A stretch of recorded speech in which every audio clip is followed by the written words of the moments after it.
con la presentación, continuar con la presentación. ¿Están viendo mi pantalla? Sí.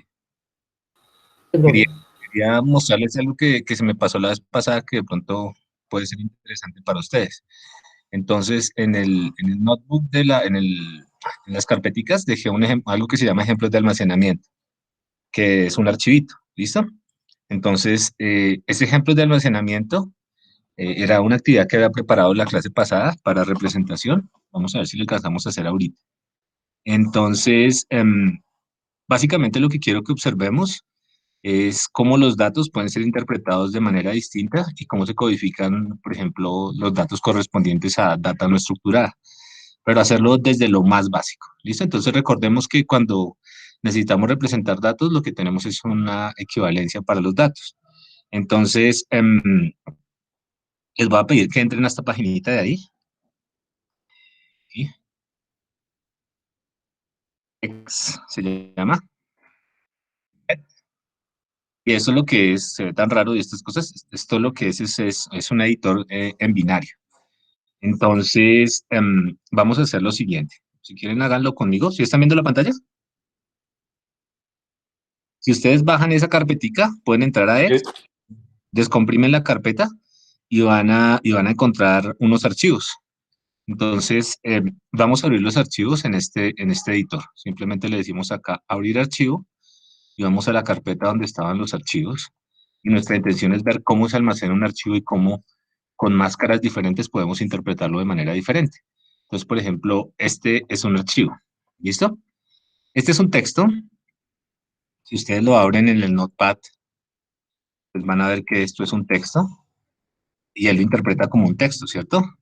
Pero cada uno de los caracteres del texto corresponde a un número. Estos números, pues, dependen de la codificación que nosotros estemos usando, si es UTF-8, si es Unicode, por ejemplo, miren acá este 20, ¿sí ven? Me estoy parando en este espacio, y en este espacio, y en este espacio, y en los tres tenemos un 20. Ese 20 está representando este espacio. ¿Listo? Pero hay más que eso, ¿no? Un archivo de texto yo lo podría interpretar de esta manera, y yo leo, esto es un texto, o lo podría interpretar como un entero de 8 bits. Y nosotros ya sabemos que es un entero de 8 bits, ¿no? De hecho, lo puedo interpretar como un entero de 8 bits, Little Indian y Big Indian. Ese Little Indian y Big Indian simplemente se refiere a si yo voy a considerar el bit más a la izquierda de la representación como el bit menos significativo o como el bit más significativo. Entonces, podríamos tener enteros de 8 bits y si nos paramos en este punto, él cogería este carácter de acá y diría, bueno, este carácter corresponde a algún patrón en binario. Ese patrón en binario lo puedo interpretar como una letra, lo puedo interpretar como un número, o lo puedo interpretar como un número representado con 8 bits. De hecho, lo puedo interpretar como un número con signo o sin signo. Eh, pero como lo que me puedo poner son otras gafas, yo podría decir que lo que hay acá son enteros de 16 bits, entonces acá tenemos enteros de 16 bits, y lo que tendríamos acá serían dos de estas casillitas, recuerden, por cada una de estas letras tenemos 8 bits, es decir, un byte, tendríamos 2 bytes, o lo puedo hacer con enteros de 24 o enteros de 32 bits. ¿Por qué aquí me está mostrando 4 casillitas? ¿Qué me puede decir? Esos datos están en la carpeta, en la carpeta, en materiales, en la carpeta del curso, donde estaba el archivito este de 50 años del acá, el Martínez. Cuando ustedes entran por Fagómez, bla, bla, bla, bla, bla, bla, aquí están los archivos, Presentation, Notebooks y Material. Y bajan acá uno que se llama Ejemplos de Almacenamiento. ¿Listo? Entonces, la pregunta persiste, ¿por qué aquí él me muestra 4? Cuando yo selecciono un entero de 32 bits, ¿por qué me muestra 4? ¿Por qué? ¿Cuántos son 32 bits? 8 bytes, ¿no? No, 4 bytes. 1, 2, 3, 4 bytes. ¿Listo? Entonces, así es que se codifican los datos, o así nosotros vamos a tener los datos codificados, y dependiendo de el formato de almacenamiento que nosotros hayamos definido, pues vamos a poder leer a veces enteros o a veces estas cosas grandísimas. De hecho, como lo discutíamos la vez pasada, también podríamos tener flotantes, pero pues para leer flotantes tengo que representar esto como, o leerlo como flotantes. Esto es simplemente para enfatizar el hecho de que lo único que hay debajo de un archivo son ceros y unos. Y dependiendo de cómo yo haya especificado eh, la forma en la que los salva, así tengo que especificar la forma en la que los leo. ¿Listo? Pueden ser horas, pueden ser lo que sea. Em, y así salen los datos, ¿no? Entonces, digamos que esto es muy básico, pero es interesante entender cómo distintas representaciones se pueden utilizar. De hecho, ese es el tipo de cosas que utiliza uno cuando hace hacking para poder encontrar, por ejemplo, pedacitos de archivos donde hay información sensible. Esto también es importante, estas son las direcciones, la dirección actual donde yo estoy parado. Esto de acá está codificado en una base particular, ya no es la base binaria ni la base 10, sino es la base hexagesimal. ¿Ok? Entonces, ok, listo, eso es una forma de almacenar los textos. Entonces los textos al final se podrían, este mismo archivo se podría interpretar si nos ponemos estas gafas como enteros o como flotantes y dependiendo de eso podríamos tener cosas distintas. ¿Listo? Entonces, de hecho vamos a observar una cosa que es interesante acá. Vamos a coger este archivo y no sé si lo habían notado, pero cuando uno le dice archivo guardar como en el Notepad, uno le puede cambiar la codificación. Entonces vamos a cambiar la codificación a UTF-16 LE y vamos a cambiarlo a UTF-16. Vamos a ponerle ese nombre. Listo, entonces vamos primero a notar lo siguiente. Cuando yo miro el tamaño de estos archivos, este tiene 16 bytes, el original. Miremos cuántos tiene este.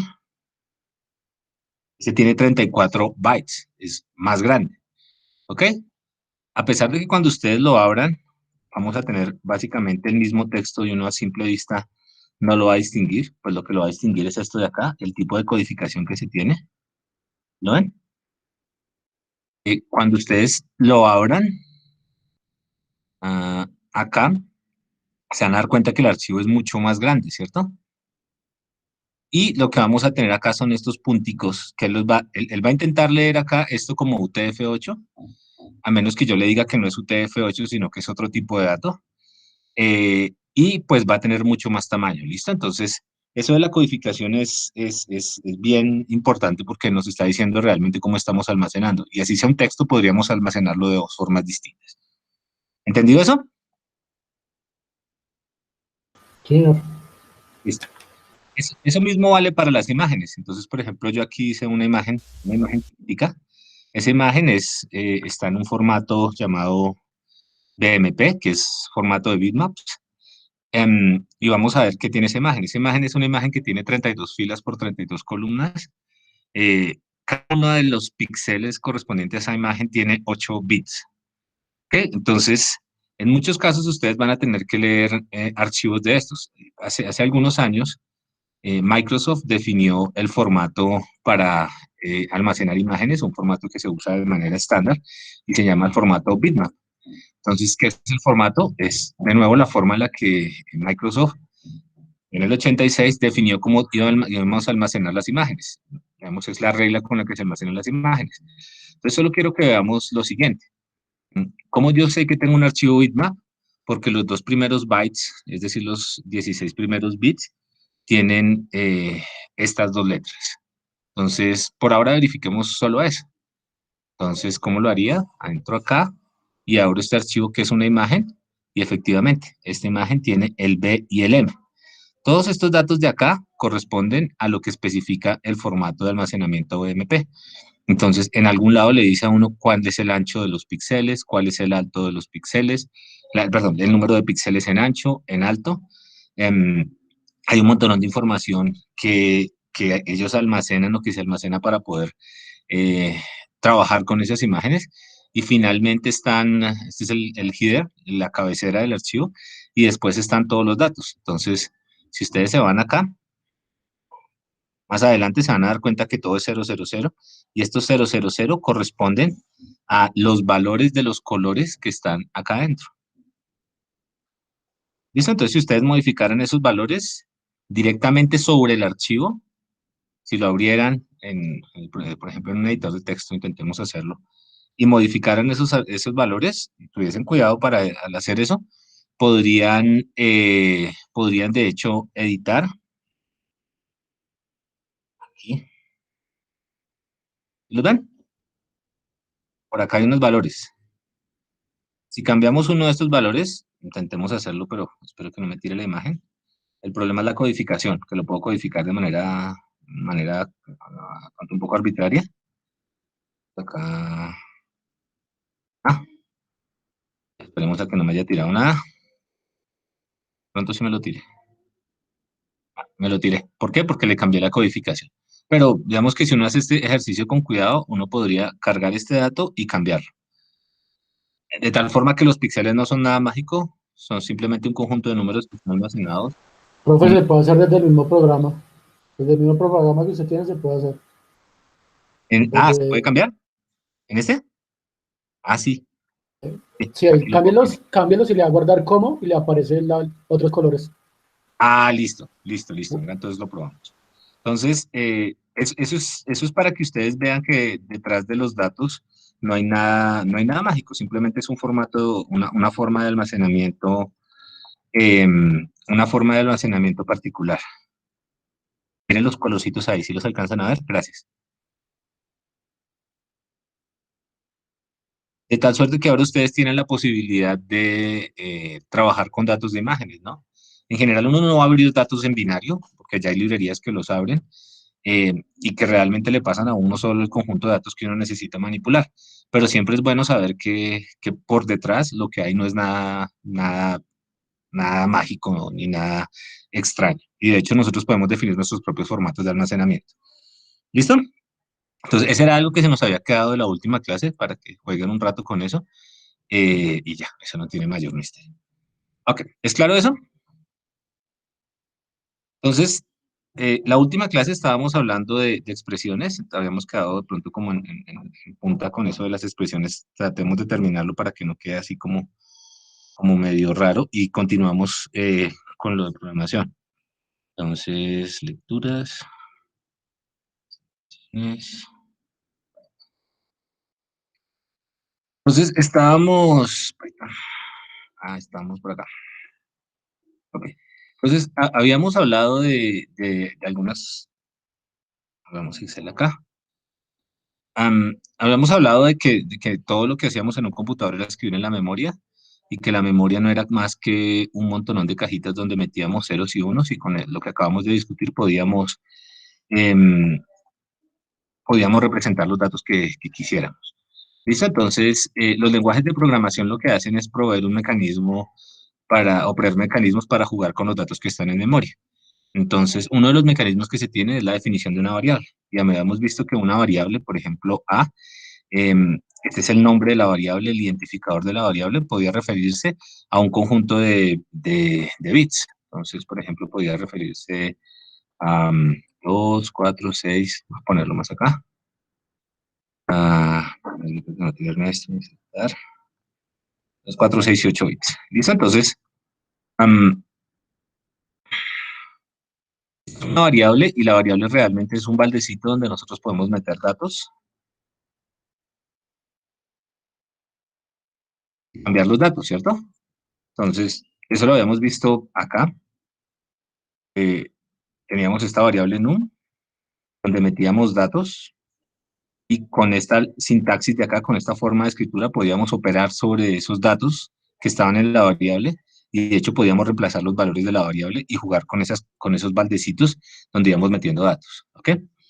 Eh, digamos que esto es lo más básico con lo que uno arranca. Recuerden que lo que hace un programa es coger una entrada y botar una salida. Las entradas se escriben en general en términos de variables y se habrán dado cuenta cuando construyeron los algoritmos que siempre los algoritmos tienen una entrada y al final terminamos diciendo, y la entrada corresponde a cierta variable algebraica, etc. Pero bueno, una vez uno tiene estas variables que no son más que los nombres que le ponen a estas cajitas de acá. Esta cajita, por ejemplo, se llama num, esta se llama k. Eh, Uno, dentro del lenguaje de programación, es decir, en Python, puede empezar a trabajar con estos operadores. Entonces, para que quede un poco más organizado, en Notebooks voy a dejar Voy a trabajar solo en un notebook de Python. Aquí tengo unos problemitas para trabajar ahorita, pero así ustedes después pueden recuperar lo que trabajemos en clase, ¿listo? Entonces, vamos acá. Entonces, operadores. Hemos dicho que nosotros podríamos hacer como estos. Eh, Supongamos que necesitamos calcular la distancia entre dos puntos en el plano. Ese es un problema, ¿cierto? ¿Cuáles son las entradas de ese problema? ¿Cuáles son las salidas de ese problema? Entradas, Los Un puntos. par de puntos de plano de XY. Las coordenadas. ok, un par de puntos, por ejemplo, XY, la primera coordenada de los puntos, y la segunda coordenada del segundo punto, ¿cierto? Entonces, Ujú. ¿qué quiero? La distancia entre los dos puntos. Entonces, por ejemplo, este es el punto 1, este es el punto 2. Y quiero la distancia entre P sub 1 y P sub 2. ¿Qué distancia? La distancia euclidiana, que es distancia.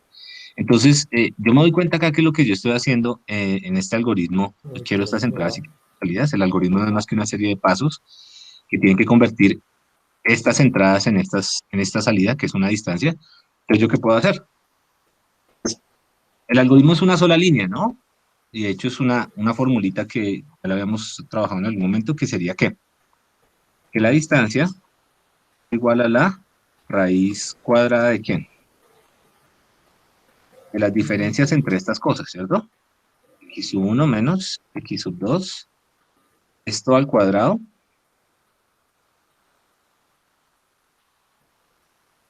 más las diferencias entre los y.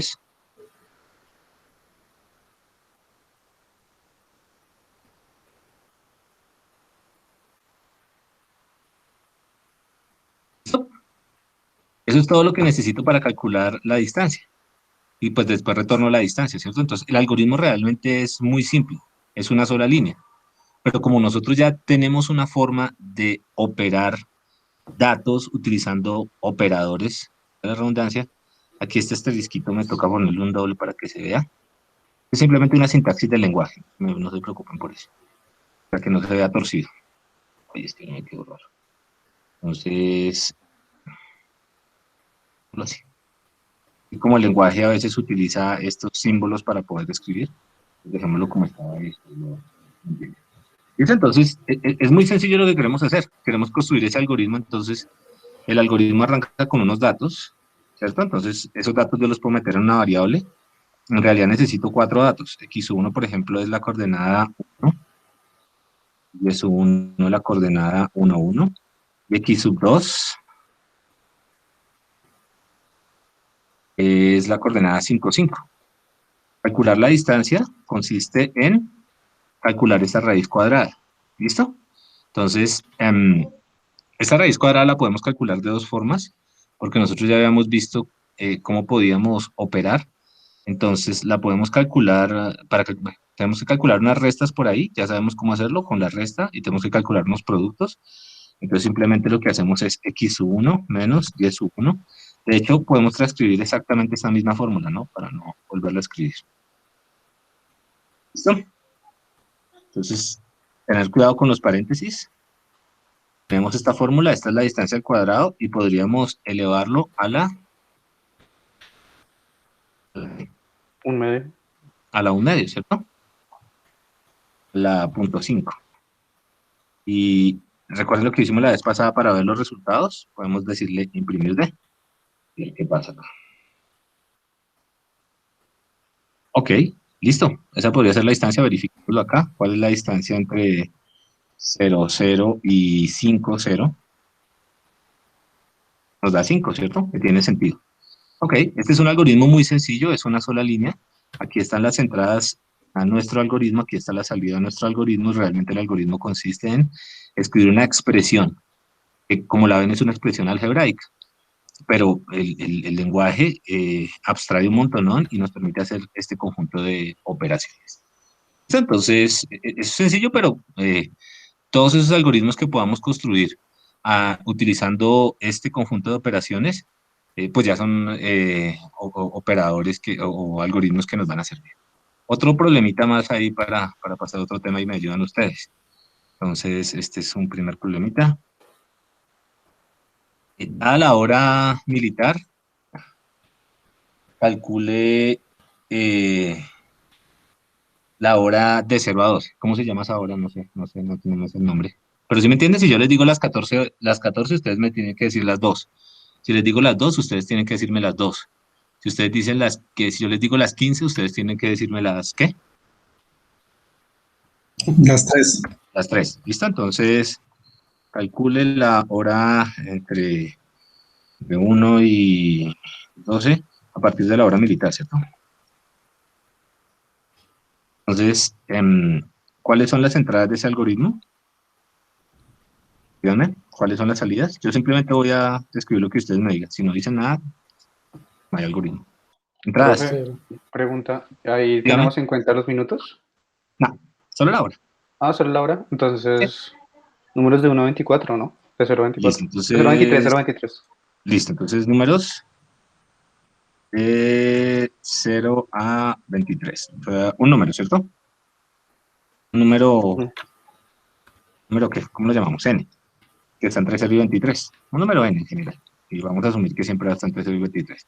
¿Y qué esperamos de salida? Otro número, ¿cierto? Digamos, N normalizado. Ok, listo. Entonces, ¿cómo transformar? Y ya sabemos que ese número tiene que estar entre 1 y 12. Pero el número saldría con etiqueta, ¿no? De si es la tarde o la mañana. Ok, si quieren, listo, con etiqueta. Si es tarde mañana. Pues tiene, creo que 2 salidas, ¿no? Una es la etiqueta y el otro es el número como tal. Listo, entonces, recuerden, si yo no lo puedo resolver a mano, no lo puedo resolver nunca. Entonces, yo digo si digo las 22 horas, ¿qué tiene que votar el algoritmo? Es 10. más fácil. ¿No? ¿Vale? ¿Las 10 pm? ¿A que sí? Sigo Sí. sigo las 23 horas que tiene que votar el algoritmo. Las 11 pm. Sigo las 2 horas que tiene que votar el algoritmo. ¿Los dos? Pero AM, ¿cierto? Pero a ver. Sigo las 0 horas que tiene que votar el algoritmo. Las 12 p.m. 12 a.m. Y si digo las 12 que tiene que votar el algoritmo. De hecho, los militares, como en las películas, no dicen las 22, si dicen las 22.000, ¿cierto? ¿Algo así? No me acuerdo de las películas. ¿Las 2.200? ¿Las 2.300? Sí, sí, son las 2200. Entonces hagámoslo así. Las 2.200, las 2.300, aquí sería las 200, aquí sería las 0, aquí sería las 1.200. Cuando diga 1.200, ¿qué tiene que votar? 12 p.m. Pero Listo, digamos, entonces, los números de la mañana dicen las 0800, por ejemplo. ok. Bueno, digamos, simplifiquémoslo, digamos las 800. Eso serían las 8 AM. Algo así, ¿cierto? Listo, ayúdenme a construirlo. Si lo podemos hacer así, lo debemos poder escribir acá. La pregunta es, tenemos una entrada y queremos convertirlo en una salida que tiene 2 partecitas. Este número y esto de acá. Entonces, ¿qué podemos hacer para eso? Lo primero es Uno solo, ¿listo? Hágale. Compañeros, ¿dónde están? Bueno, entonces cojamos a alguien aquí a salva. Brian, Señor, levantó la manito, ¿va a hacerle así? yo no levanté la mano, pero pues si quiere puedo comenzar. Nada, estaba Sí, pensando en la estaba su manito condicional. levantada. ¿En Entonces, serio? ¿Tiene mi manito? ¿qué hacemos para Listo. resolver este problema? Yo estaba pensando inicialmente colocar la condicional. que no puede pasarse de 24.000, de 23.000 No, o pero estamos asumiendo que 23.049. es un número n en un rango válido. Listo, bien. Entonces, estaba pensándolo en dividir, bueno, mentiras, aquí ya toca, bueno, dividir sobre 100 y restarle 12 con una condicional de que si es el Entonces, número de la dividido división sobre es, 100 para quitarme de encima esos 100.000, ¿cierto? Dividido sobre 100. sí, exacto, de una vez ya tengo el este y estaba pensando colocarle una condicional. Pero ahí no eh, necesitamos condicionales porque, de hecho, en principio no sabemos qué es una condicional. Todavía no hemos hablado de eso. Se supone que ok, con expresiones podríamos sacarlo. ok, listo, Entonces, ¿eso a qué se parece? A un reloj, ¿cierto?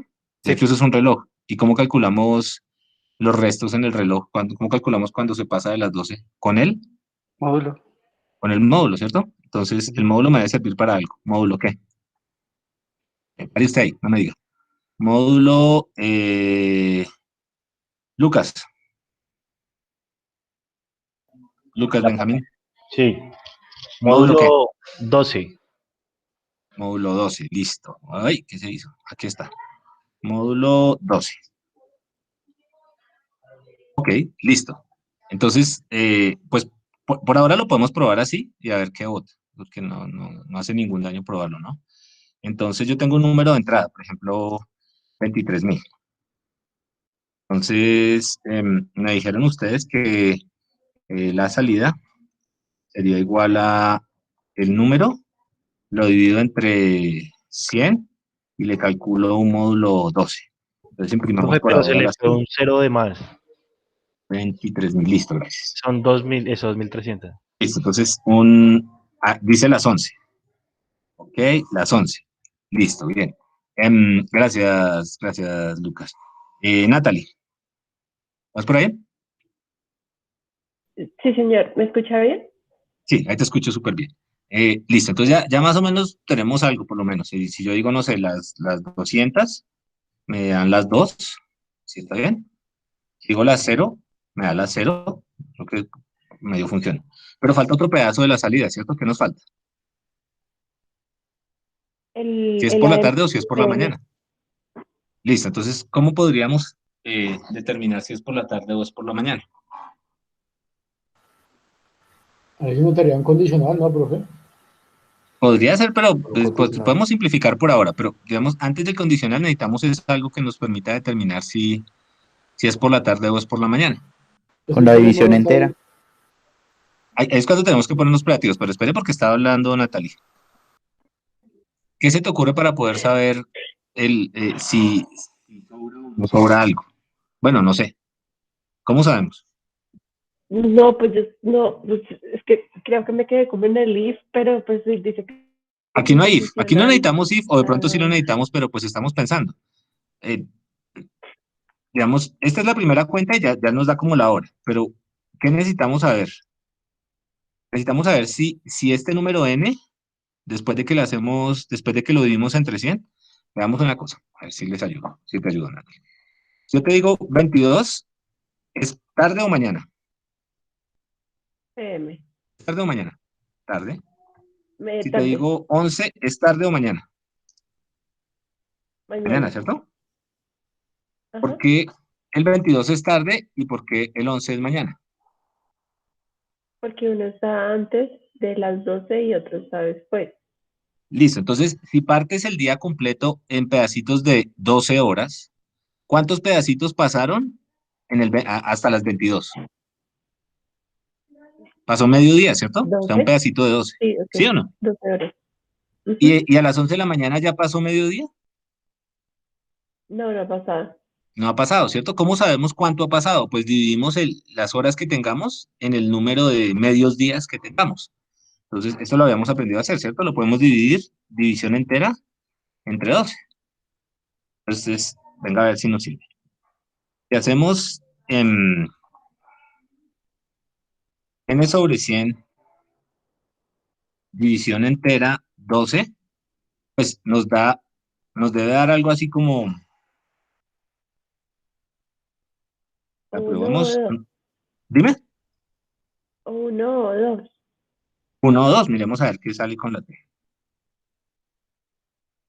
Por ejemplo, nos salió 0, son las 2 y 0, ¿ok? Y si ponemos las 22, las 2 y 1. Listo, ustedes quieren el PM, ahorita se lo podemos poner con una condicional, pero aquí está la lógica de lo que necesitamos. Simplemente para machetear, vamos a ponerle un aviso al usuario. Si le sale 0, mételo como AM. Si le sale 1, interprételo como ¿qué? Como PM. Entonces ya sale, 1. Bueno, entonces tengo que interpretarlo como PM. ¿Listo? O sea, ahorita vemos cómo le ponemos el AM y el PM, pero toda la lógica está acá. Y no necesitamos más que utilizar una evaluación de operadores sencillita. ¿Listo? Listo, gracias, Natalia. Entonces, ok, Profe, listo. Dígame. una duda, si usted le pone 00, ¿también vota el 12? 0, 0, no va a votar el 12, va a salir 0. Va a salir la 0. Entonces, ahí hay que tener cuidado con el 0. No quería complicarme con eso, pero dejémoslo por ahí. Asumamos que hasta que las 0 horas existen. ¿Ahí qué deberíamos hacer? Ahí sí creo que vamos a necesitar un condicional o refinar un poco. Pero por ahora dejémoslo ahí para no enredarnos, porque si no nos quedamos dándole vueltas a algo que no, Vale, realmente no importa tanto. Pero listo. Pero eso es una buena observación, ¿no? Esto no necesariamente va a responder nuestro problema 100%, pero sí ilustra lo que podemos hacer con los operadores aritméticos, ¿cierto? Entonces, habíamos visto que los operadores aritméticos tenían un orden. Acabamos de describir qué podemos hacer con cosas como estas que no, digamos, usualmente no las usamos, o cosas como estas, el módulo y la división entera. El resto de cosas ustedes están familiarizados, entonces no hay ningún problema.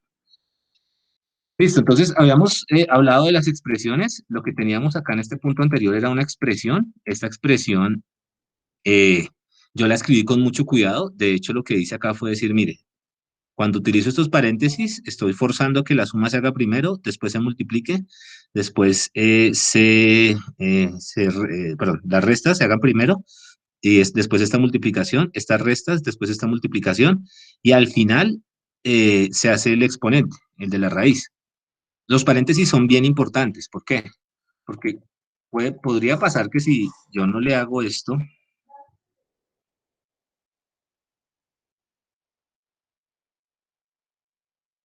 me da pereza, nos da otra cosa diferente.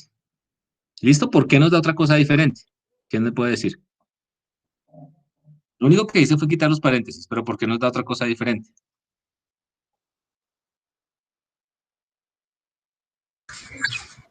Porque solo saca raíz para el último número, ¿no? Ok, De 2. entonces nos da algo diferente porque él tiene que evaluar esta expresión, es decir, él tiene que decir, bueno, yo tengo que calcular, hacer estos cálculos de acá y esto lo voy a reemplazar por los valores de las variables. Pero el asunto acá es que él tiene que tener un orden para poder resolver esta expresión. O sea, él tiene que decir, yo resuelvo primero la suma y después la resta, después la multiplicación. Eso es lo que llamábamos la precedencia de operadores. Entonces, cuando nosotros evaluamos una expresión o cuando el computador evalúa una expresión, lo primero que evalúa son los paréntesis. Por eso yo tuve en esta lado de acá, cuidado con insertar los paréntesis para que él forzara que él evaluara los paréntesis de primeras. Después, él evalúa los exponentes. Entonces, ¿qué es eso? ¿Qué es eso que significa que él evalúa los exponentes? Él busca dentro de la expresión dónde están estos simbolitos de exponentes y dice, mire, este es un operador que tiene, que opera con dos cosas, una que está a la izquierda y otra que está a la derecha. Tiene sentido hablar del exponente cuando usted hace a elevado a la b. Entonces él dice, bueno, lo primero que voy a evaluar es este exponente. Una vez evalúe los, los paréntesis, entonces yo necesito saber qué hay a la izquierda y necesito saber qué hay a la derecha. Entonces él dice, bueno, lo que hay a la izquierda es lo que está en este paréntesis y lo que hay a la derecha es lo que está en este paréntesis.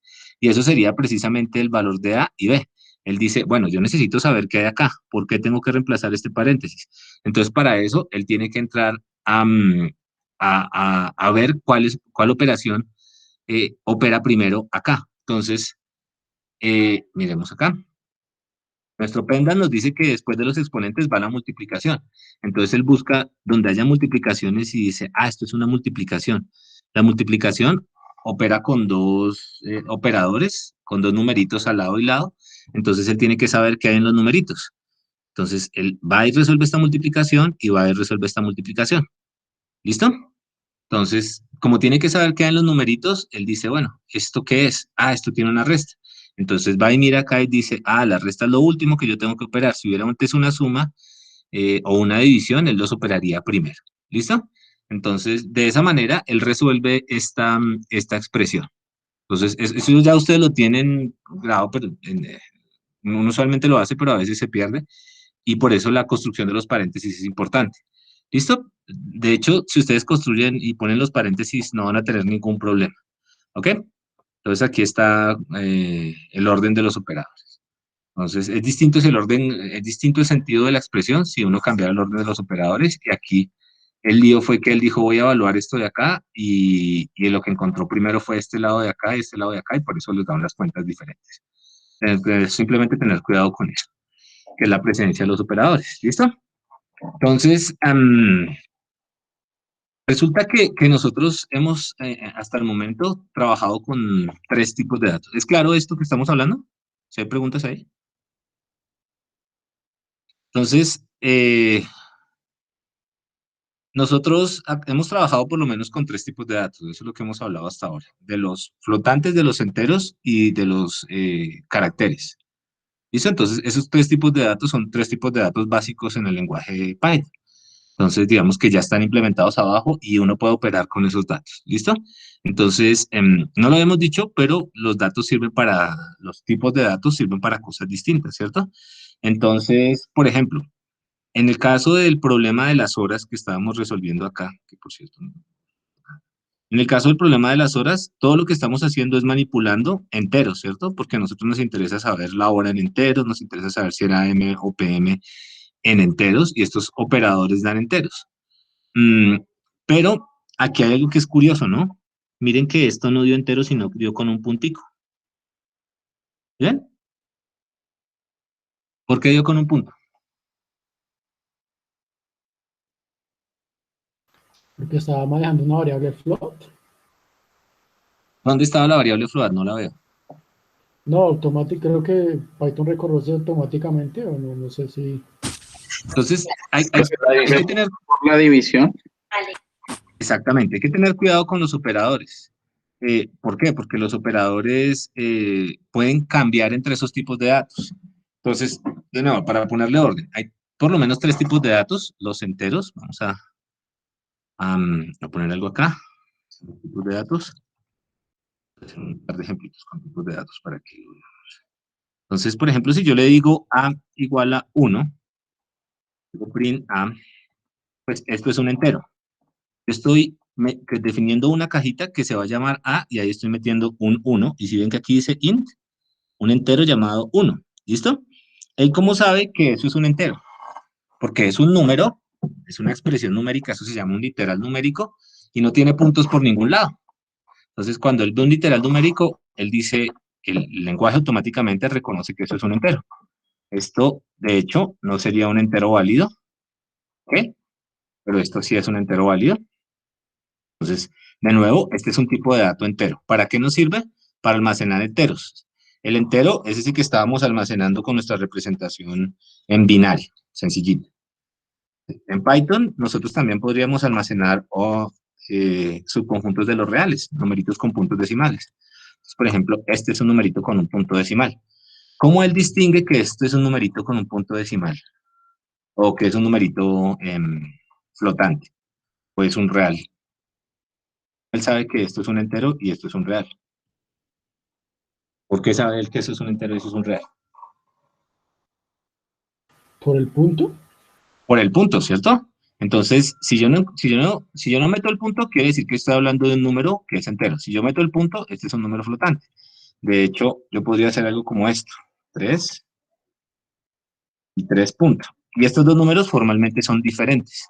¿Por qué? Porque este de acá es un entero, mientras que este de acá es un flotante. ¿Qué quiere decir que sea flotante? Quiere decir que lo tenemos que almacenar en nuestra notación exponencial. Se almacena de esta manera. ¿Qué quiere decir que sea entero? Que se almacena de esta manera. Se almacenan de maneras distintas, y como se almacenan de maneras distintas, pues yo puedo hacer cosas distintas con esos números. ¿Listo? El otro tipo de dato que está construido en Python es un carácter, esos son los caracteres. Entonces, por ejemplo, este es A, este es 3.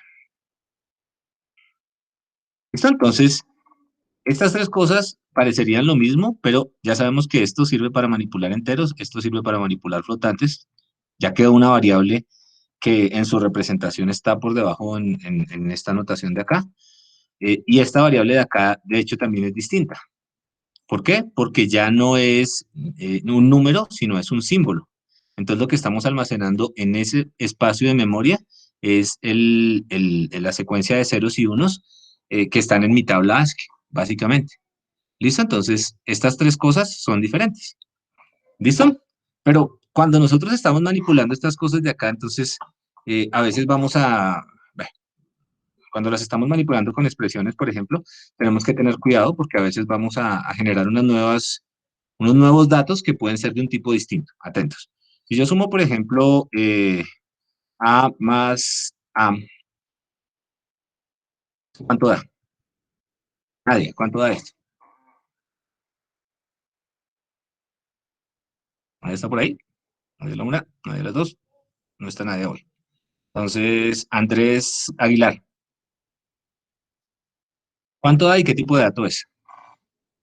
6 entero. 6 enteros, ¿cierto? Ok, dio un 6 que es entero. Andrés Aguilar, ¿cuánto da A más B? 6 flotante. 6 flotante, dice Andrés. Claro, entonces resulta que aquí hay algo que se llama promoción automática. El 3 era entero y el B era flotante.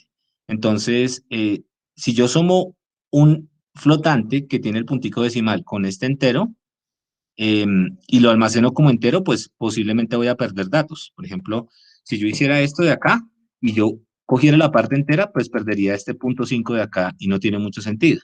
En cambio, los enteros sí caben dentro de los flotantes. Y como caben dentro de los flotantes, tiene sentido que el resultado yo lo escriba dentro de la representación más grande. ¿Listo? Entonces, hay que tener cuidado porque si sumamos enteros con flotantes, el resultado va a ser un flotante. Entonces, si esto lo metiera en una variable D, el resultado de D sería un flotante. D sería un flotante. ¿Listo?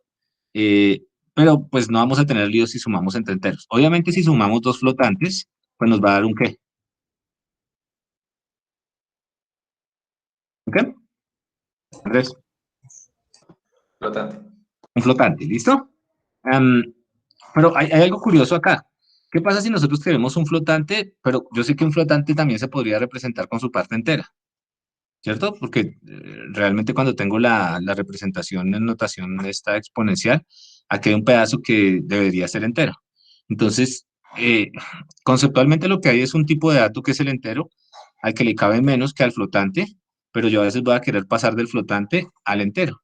Ese proceso se llama casting, ¿listo? Entonces, el casting es simplemente cambiar de tipo de dato. Entonces, el casting se hace con esta instruccióncita de acá. Si yo quiero el pedazo entero del resultado de estas dos cosas, lo puedo calcular. ¿Bien?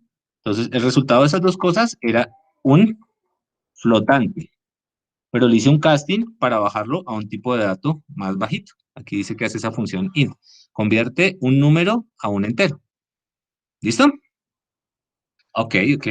Bueno, ¿será que tiene sentido hacer A más C? Andrés, ¿qué hará si hago eso?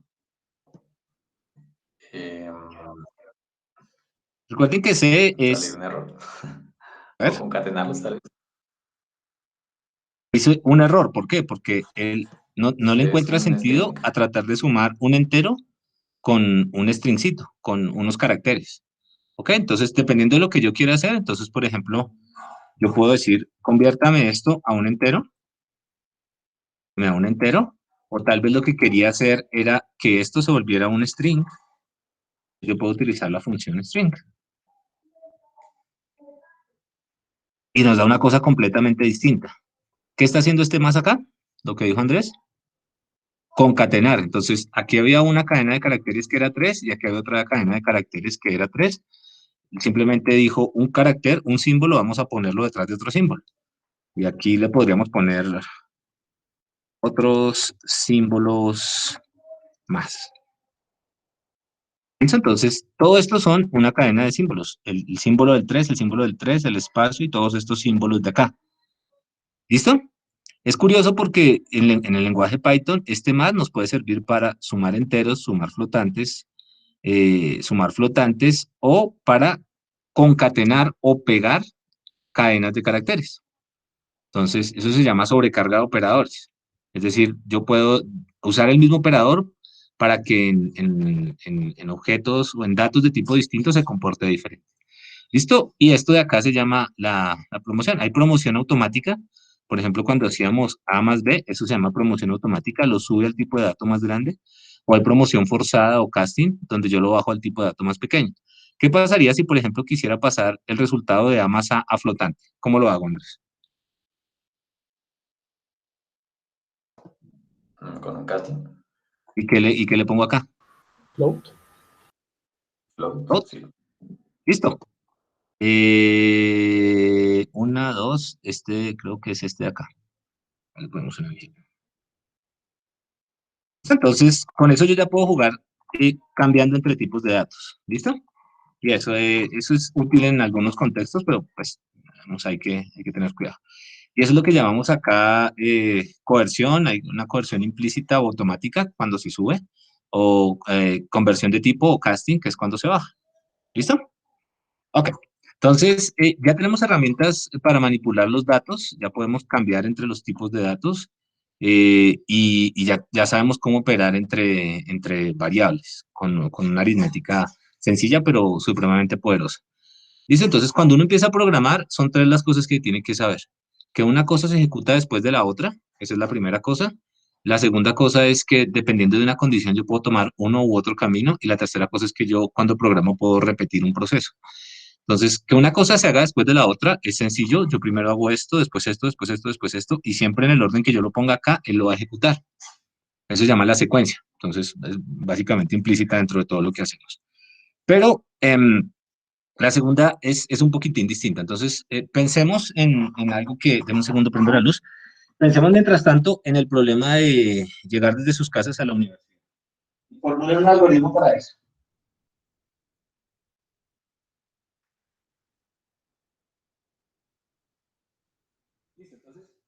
Cuando uno va de la casa a la universidad, entonces pueden haber dos escenarios. Supongamos que ustedes salen de su casa y tienen que venir un sábado o un domingo por alguna razón a la universidad. O el otro escenario es tienen que ir, por ejemplo, un viernes a las 6 de la mañana a la universidad. Y supongamos que tienen que coger un bus de Transmilenio. Entonces, ¿cuál es el algoritmo que ustedes seguirían para poder llegar a la universidad? ¿Qué receta utilizaría? Venga, yo quiero escuchar a José Casas. ¿Está por ahí, José? Sí, profe, aquí estoy. Listo, entonces tratemos de construir un algoritmo, veamos que simplemente como la receta de lo que deberíamos hacer para llegar de su casa a la universidad en estos dos escenarios. Entonces, vamos a simplificarlo, supongamos que José ya se levantó, salió a la puerta ¿y qué? ¿Qué hace José? Dígame. Camino hasta la estación de Transmilenio. Sí, camina hasta la estación de Transmilenio. ¿Ok? Eh, Supongamos que usted ya está tarde y usted tenía que una cita a las 8 de la mañana. Entonces, ¿qué hace usted? Y pues ya está tarde. Yo camino hasta la estación de Transmilenio, entonces, ¿qué hace?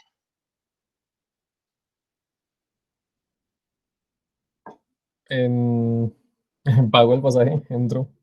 Bueno, pero si está en este escenario de acá, en el escenario 2, donde esto está lleno de gente. Entonces, lo primero que uno hace, tal vez, es uno se fija si hay un montonón de gente haciendo fila o si está desocupado. Esos dos escenarios son igualmente, podrían ser igual plausibles si estamos en fin de semana o estamos entre semanas, ¿cierto, José? Sí, sí, sí. Entonces, uno se hace una pregunta y la pregunta es, ¿está llena la estación de Transmilenio? Por ejemplo, cuando hay paro, entonces, si hay paro, o puede estar muy llena la estación de Transmilenio, ¿cierto? Entonces, dependiendo de la respuesta a esa pregunta que nos acabamos de hacer, usted puede hacer una u otra cosa, ¿cierto? ¿Qué pasa si está llena? Si está llena, me toca eh, pedir un taxi o un Uber o algo así. Listo, entonces si está llena, viene en Uber. Pero si no está llena, entonces, ¿usted qué hace? Si no está llena, entonces ahí sí entro a la estación, pago el pasaje y entro. Listo, paga el pasaje y entra. Ok, entonces, lo primero que quiero, todavía no se vaya a desconectar. Usted toma una pregunta y dependiendo de la respuesta a esa pregunta, usted pagó Uber o se metió a la estación. Sí. Listo, supongamos que entró a la estación. Entonces, ¿qué es lo que usted tiene que hacer para llegar a la universidad? Describámonos el proceso, algorítmicamente. Algorítmicamente, ok. ¿Ya? Esperar el bus que me lleve a la universidad. Ah, bueno, identificar cuál bus me lleva a la universidad. Listo, entonces usted empieza por cada una de las puertas y mira el aviso y dice, supongamos que le sirve el G11. ¿Aquí para el G11? No. Entonces se va a la siguiente puerta y dice, ¿aquí para el G11? No, ¿cierto? Entonces, de hecho, usted está repitiendo un proceso que es ir a la puerta y preguntarse si hay para el G11, ¿cierto? Sí, señor. Entonces, repite ese proceso y se pregunta. ¿Listo? Supongamos que llega a la puerta donde está el G11. Entonces, usted espera, ¿cierto? ¿Y usted se sube en el primer bus que llega? No, cuando llegue un bus me pregunto si es el G11. Se pregunta si es el G11. Si es el G11, ¿qué hace? Si es el G11, me subo. Listo, se sube. Y si no es el G11, Sigo esperando, me quedo. sigue esperando, ¿cierto? Entonces, esa idea de subirme en un bus porque el bus es el G11 o no el G11, esa idea de parar en una estación, en una puerta de la estación, porque la puerta coincide con lo que yo necesito, esa idea de coger un Uber o irme por Transmilenio, es una idea que básicamente modela una secuencia diferente. Es distinto lo que tiene que hacer el programa de José si se va por Uber, así entra a la estación. Es distinto lo que tiene que hacer si se sube a que si no se sube. Esa idea, ese mecanismo de hacer algo si una condición se cumple, es lo que nosotros llamamos control de flujo. Entonces, hay dos tipos de control de flujo. Hay un control de flujo que es el control de flujo condicional y y el otro tipo de control de flujo es el control de flujo de repetición. Entonces, estos cuadraditos de acá, algunos de ustedes lo conocen, se llaman pues, diagramas de flujo y no es más que una forma simbólica de escribir un algoritmo. Entonces, haga esto, después haga esto. Acá hay algo que es muy curioso y es este cuadrito de acá. Entonces, después de A, yo hago esto de acá. Entonces, esto de acá es básicamente una condición. Es como cuando José dice, voy a ver si está llena la estación. Entonces, pueden haber dos respuestas para esa pregunta. ¿Cuáles son? ¿Sí o ¿Que está no? llena o que no está llena, cierto? O es verdadero que está llena o es falso que está llena. Entonces, si es falso que está llena, él hace algo. Si es verdadero que está llena, él puede hacer otra cosa diferente. Entonces, tenemos que aprender a especificar estas condiciones porque esas condiciones nos permiten bifurcar nuestra lógica, nos permiten tomar caminos diferentes en la lógica, pero para eso necesitamos construir la condición, ¿listo? La otra está relacionada con la repetición, pero por ahora no la vemos. Entonces, el control de flujo se logra a través del control secuencial. Hago una cosa después de la otra. ¿Cómo la especifico? Pues simplemente hago lo que dijo José. Hago una tarea, después la otra, después la otra. El control de selección depende del valor de una condición. Entonces yo tengo que aprender a construir condiciones. Y el control iterativo es simplemente repetir algo mientras una condición no se cumpla. En el momento donde se cumpla, ya no repito esa tarea. Es como cuando José estaba esperando el bus y él dice, mientras no llegue mi bus, yo voy a seguir esperando. Entonces, la condición es que el bus no ha llegado. En el momento en que en el que llega el bus, esta condición se hace falsa y él ya no espera más y se sube al bus. ¿Listo? Entonces, tenemos que aprender a especificar estas condiciones, porque si no especificamos estas condiciones dentro de nuestro lenguaje, no vamos a poder implementar ese control de flujo. Entonces, la especificación de esas condiciones se hace a través de operadores. Recuerden que los operadores no son más que mecanismos que provee el lenguaje para poder hacer cuentas que originalmente uno podría hacer, digamos, que a mano, es complicado, digamos, es tedioso.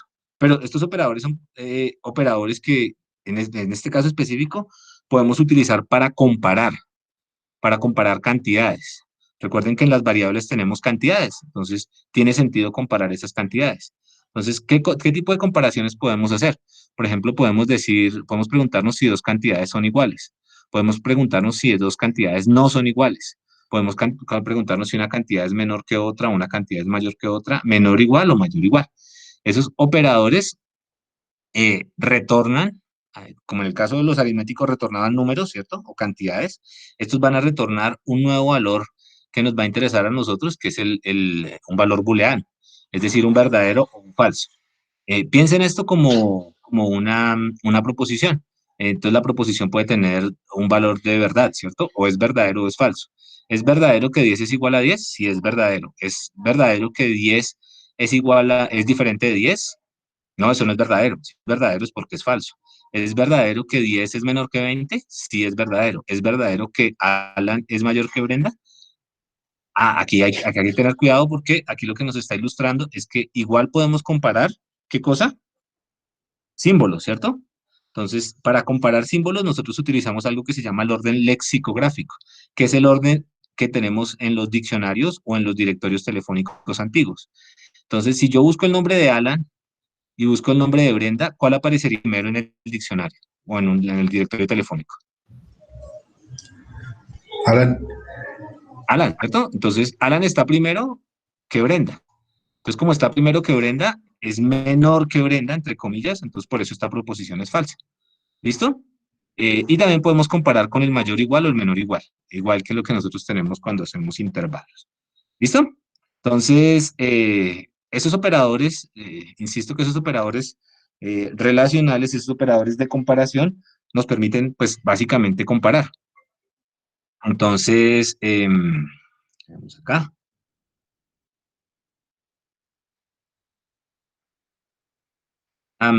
¿Ustedes saben qué es el índice de masa corporal de una persona?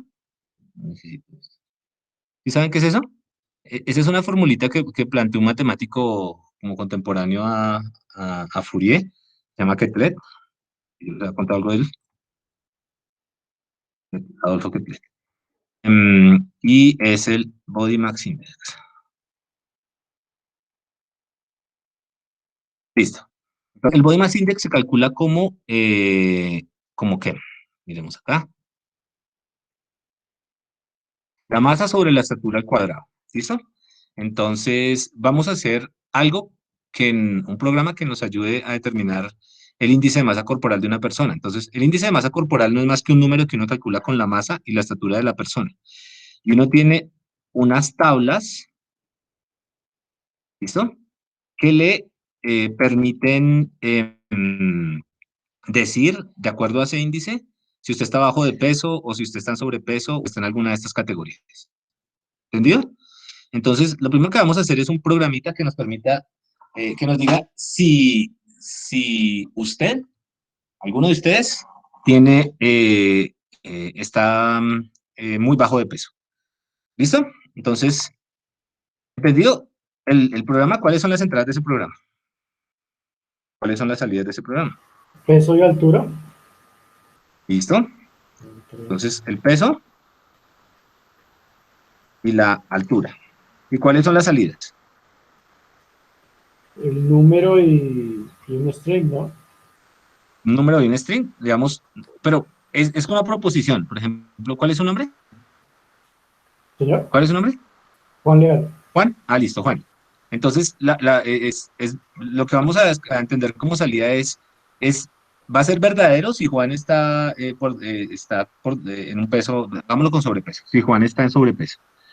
Y es falso si Juan no está en sobrepeso.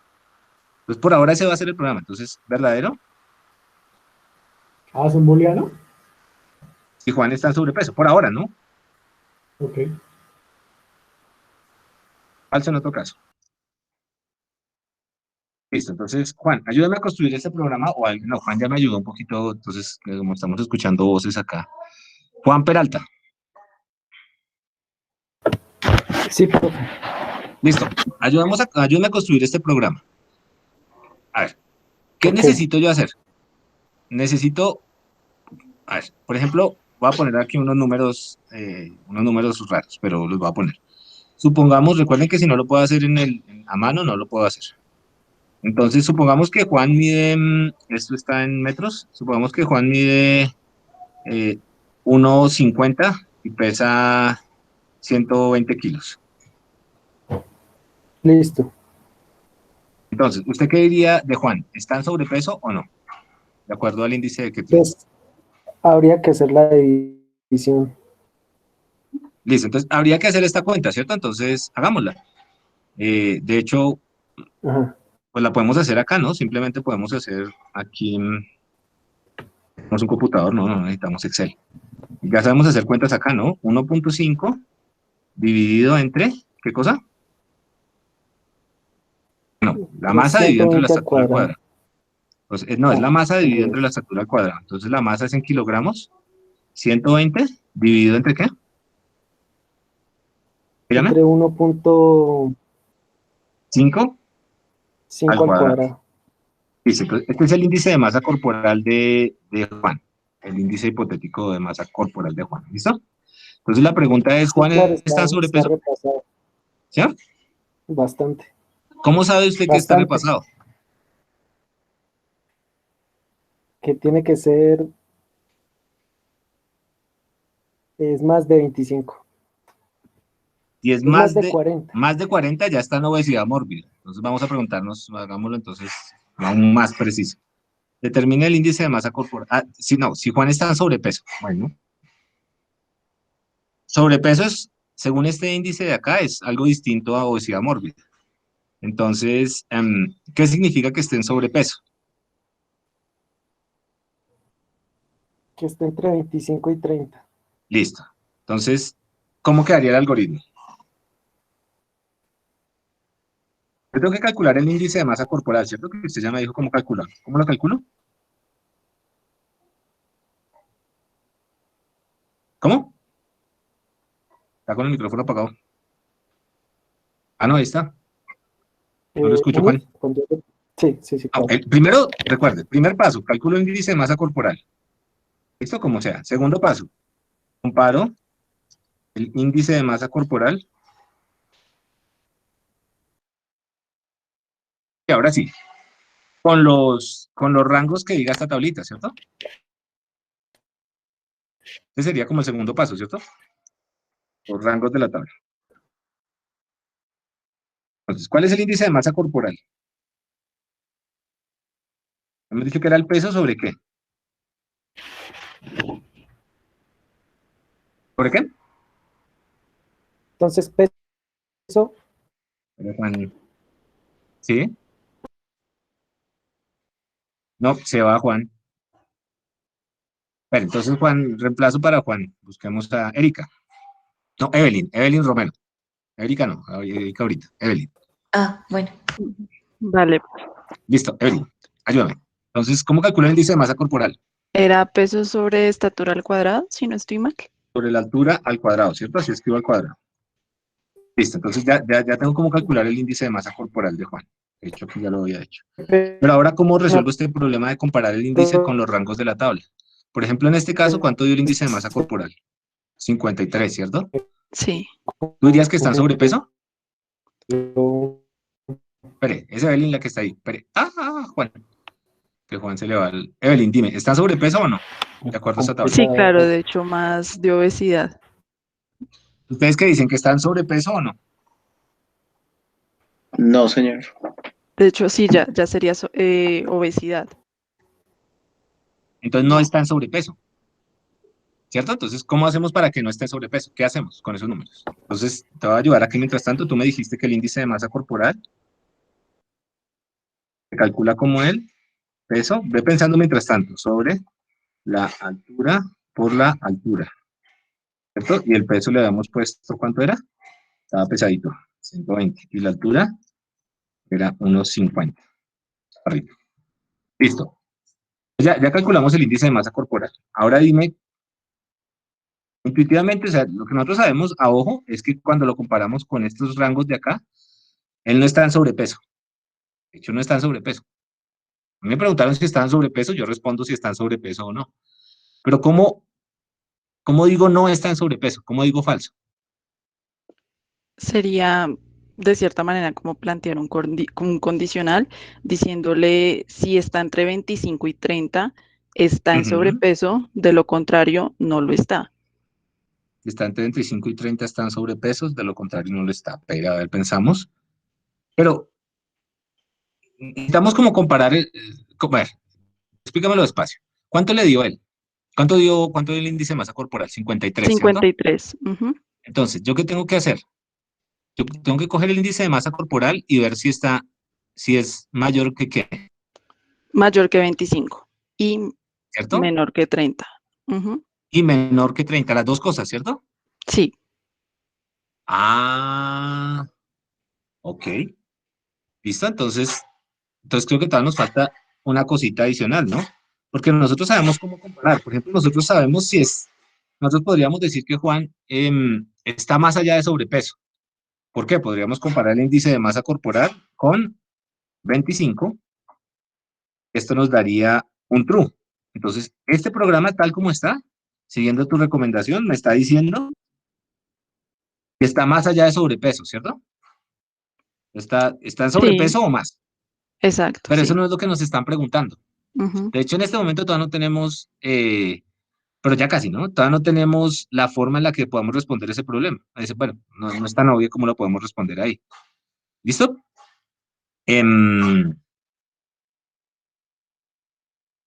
Sí lo podríamos hacer, pero es una vuelta muy larga.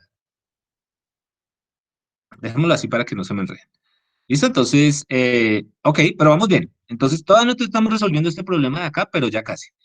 Por ahora resolvimos el problema de saber si la persona estaba en sobrepeso o más allá. Por ejemplo, si él si él midiera 2 metros con 10, ponga que pese menos. Él no estaría en sobrepeso. Todavía no estamos resolviendo este problema, pero digamos que ahí vamos, ¿listo? Entonces volvamos acá porque todavía nos falta una cosita para resolver ese problema. Entonces, lo que hicimos acá, simplemente tengo que enfatizar eso. Lo que hicimos acá fue Profe, pero ahí se comparar. podría multiplicar Ujú, la dime, otra condición, ¿no? ¿por la otra Como el de condición? J true. Ah, listo. Gracias. Entonces, lo que hago es implementarlo a través de la multiplicación.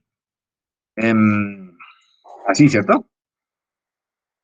Que es menor que 30. Y con 30. Listo. Y este sería como nuestra forma de hacer el i. Pero tampoco estamos ahí todavía, pero sí, digamos, ahí ya ahora sí lo resolvimos, pero ahorita lo vamos a ver de una manera un poquitín distinta. ¿Listo? Entonces, estábamos por acá. Lo que realmente estamos haciendo es manipulando a estos señores, que son los verdaderos y los falsos, otro tipo de dato adicional, verdadero o falso, y estamos construyendo algo que se llama las expresiones booleanas.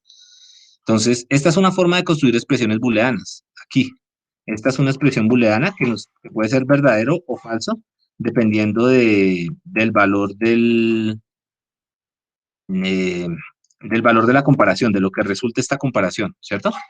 Entonces, esos verdaderos y falsos eh, realmente uno puede jugar con ellos y puede construir condiciones más complejas.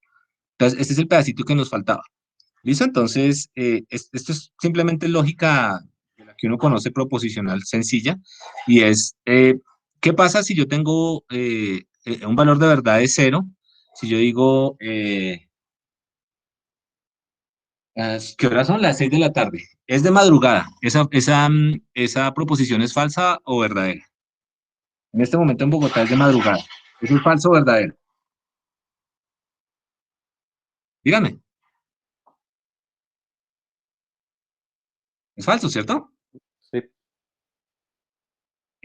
Es de madrugada y los dinosaurios todavía existen. ¿Esa segunda proposición es falsa o verdadera? Es Falsa. falsa. Es falsa, ¿cierto? Entonces cuando yo la leo completa, es de madrugada y los dinosaurios todavía existen. ¿Eso es qué? Toda completa es falsa. Entonces, lo que hizo Bull fue quitarse de encima el problema de la interpretación de los dinosaurios y de la interpretación de si era madrugada, y él dijo, lo que importa de la proposición no es el contexto ni el sentido de la proposición, sino su valor de verdad. Entonces, cuando él dice eso, pues abstrae un montón de cosas y dice, y si yo tengo valores de verdad, yo los puedo operar. Y el i simplemente responde a unas reglas que están dadas por estas tablitas de acá. Entonces, lo que está diciendo es que si la primera proposición es falsa y la segunda proposición es verdadera, el resultado de la proposición con ese i va a dar falsa. ¿Listo? La única forma para que las dos den verdaderas es que las dos sean, perdón, para que el resultado sea verdadero es que las dos sean verdaderas. Son más de las 2 de la tarde, eso es verdadero. Y estamos en clase estamos en clase online, eso es verdadero. Si pongo esas dos proposiciones, son más de las 2 de la tarde y estamos en clase online, completa va a ser verdadera solo por el hecho de que la primera es verdadera y la segunda es verdadera.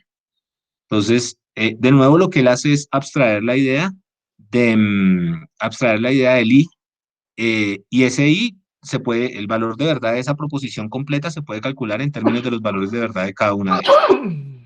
¿Listo? Salud. Listo, entonces eso mismo vale para el i, tanto vale para el i como para el o. Entonces estas son las reglas del o. Entonces, los dinosaurios vuelan o son más de las 2 de la tarde. Completa, esa proposición es verdadera, porque son más de las 2 de la tarde, al menos uno de los dos es verdadero. ¿Listo? Entonces, eso lo haríamos con el o. De hecho, podemos negarlo. No son más de las 2 de la tarde. Entonces, como antes esa era verdadera, la negación de eso va a ser falsa. ¿Listo? Entonces, ese no cambia el sentido. La idea de poder manipular con esta álgebra, que se llama la álgebra booleana, con esos símbolos, los resultados de, digamos, lo que uno tiene que hacer es pensar en eso como una lógica proposicional, para los que están por allá en matemáticas, y simplemente asumir que hay unos símbolos ahí que le permiten, dentro del lenguaje, operar con esa lógica proposicional. O de manera más sencilla, si yo estoy hablando de i, de o, esas cosas con las que nosotros usualmente construimos condiciones, pues acá tengo una forma de implementarlas en el lenguaje. ¿Ok?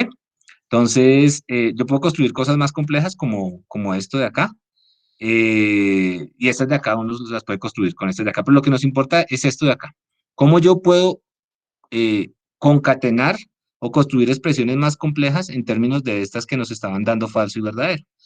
Entonces, ya con eso ahora sí podemos resolver de una manera un poco más decente esto de acá. ¿Por qué? Porque nosotros necesitamos dos cosas. Que el índice de masa corporal sea mayor que 25 y al mismo tiempo que ¿qué? Que el índice de masa corporal sea ¿qué?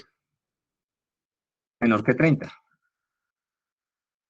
Listo, si está en esa, si es cierto que pasan esas dos cosas al mismo tiempo, es porque estamos en este pedazo del intervalo. Y si estamos en ese pedazo del intervalo es porque la persona está en sobrepeso. Entonces, venga a ver, yo debería estar en sobrepeso, como unos 75. Eso esta mañana pesaba, no sé, 78 Pero kilos. le quedó 35. Ay, me quedó 35. Me estoy dando muy duro, ¿cierto? Sí, estoy en sobrepeso. ¿A cuánto tengo que bajar para que no esté en sobrepeso? Si bajo 2 kilos, ya no estoy en sobrepeso, ¿sí ven? Pero lo que nos decía la compañera antes era, pues ponga un por. Bueno, un por es, digamos, otra forma de escribir el AND. Veanlo por ahora de esa manera.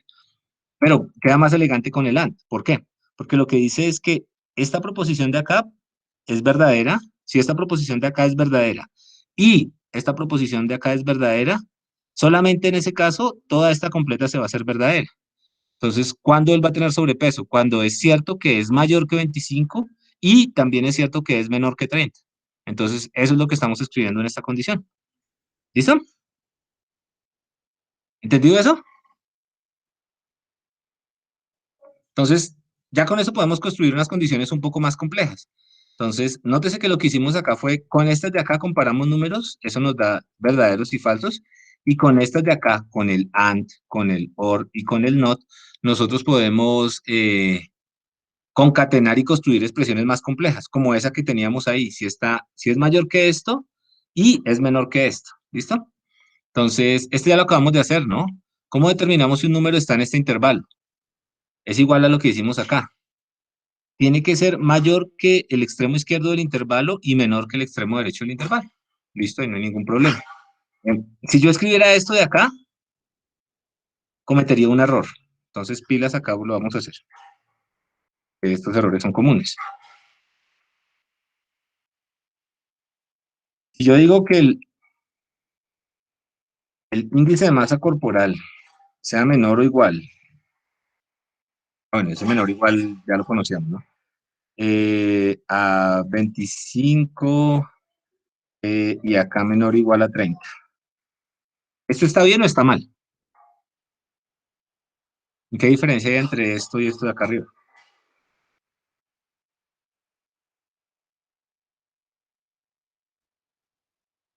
Fíjense en esto. ¿Qué habíamos dicho de este operador? Nos servía para comparar cosas, ¿cierto? Eso es lo que habíamos dicho, mire, compara. Y dice si es menor o igual. Entonces, él lo que asume es que al lado izquierdo y al lado derecho de este operador van a haber cosas para comparar. ¿Listo?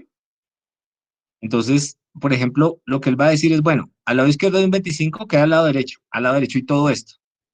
¿Pero qué es todo eso? Ah, pues para saber qué es eso, yo necesito saber qué hay al lado izquierdo y al lado derecho de este operador de comparación del segundo. ¿Qué hay acá? Un ICM y acá hay un 30. Entonces, ¿cuál es el resultado de una comparación entre dos números? Erika, dime cuál es el resultado de la comparación entre dos números, de acuerdo a esta tablita. ¿Un qué?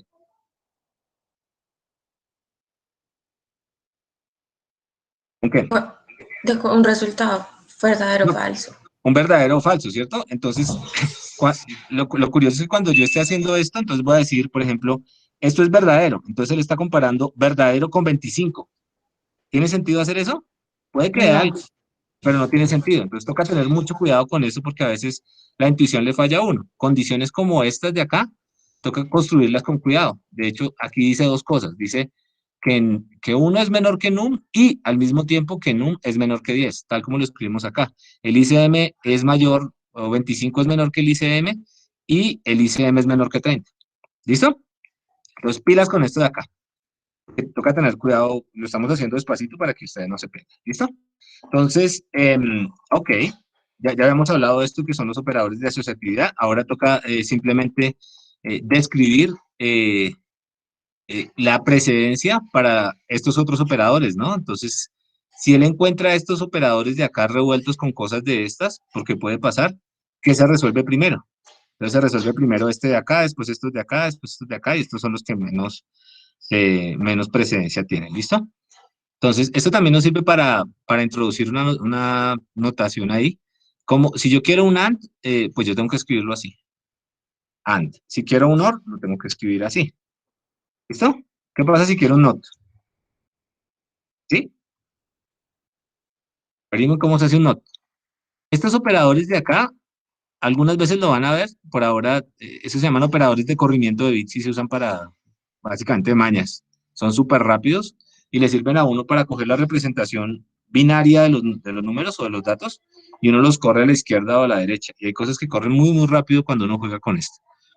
Estos operadores de acá se llaman operadores de bitwise. Por ahora no los vamos a ver. Son operadores shortcut. Si una condición, si usted la está evaluando y se cumple de izquierda a derecha, se sale. Por ahora piénsenlo así.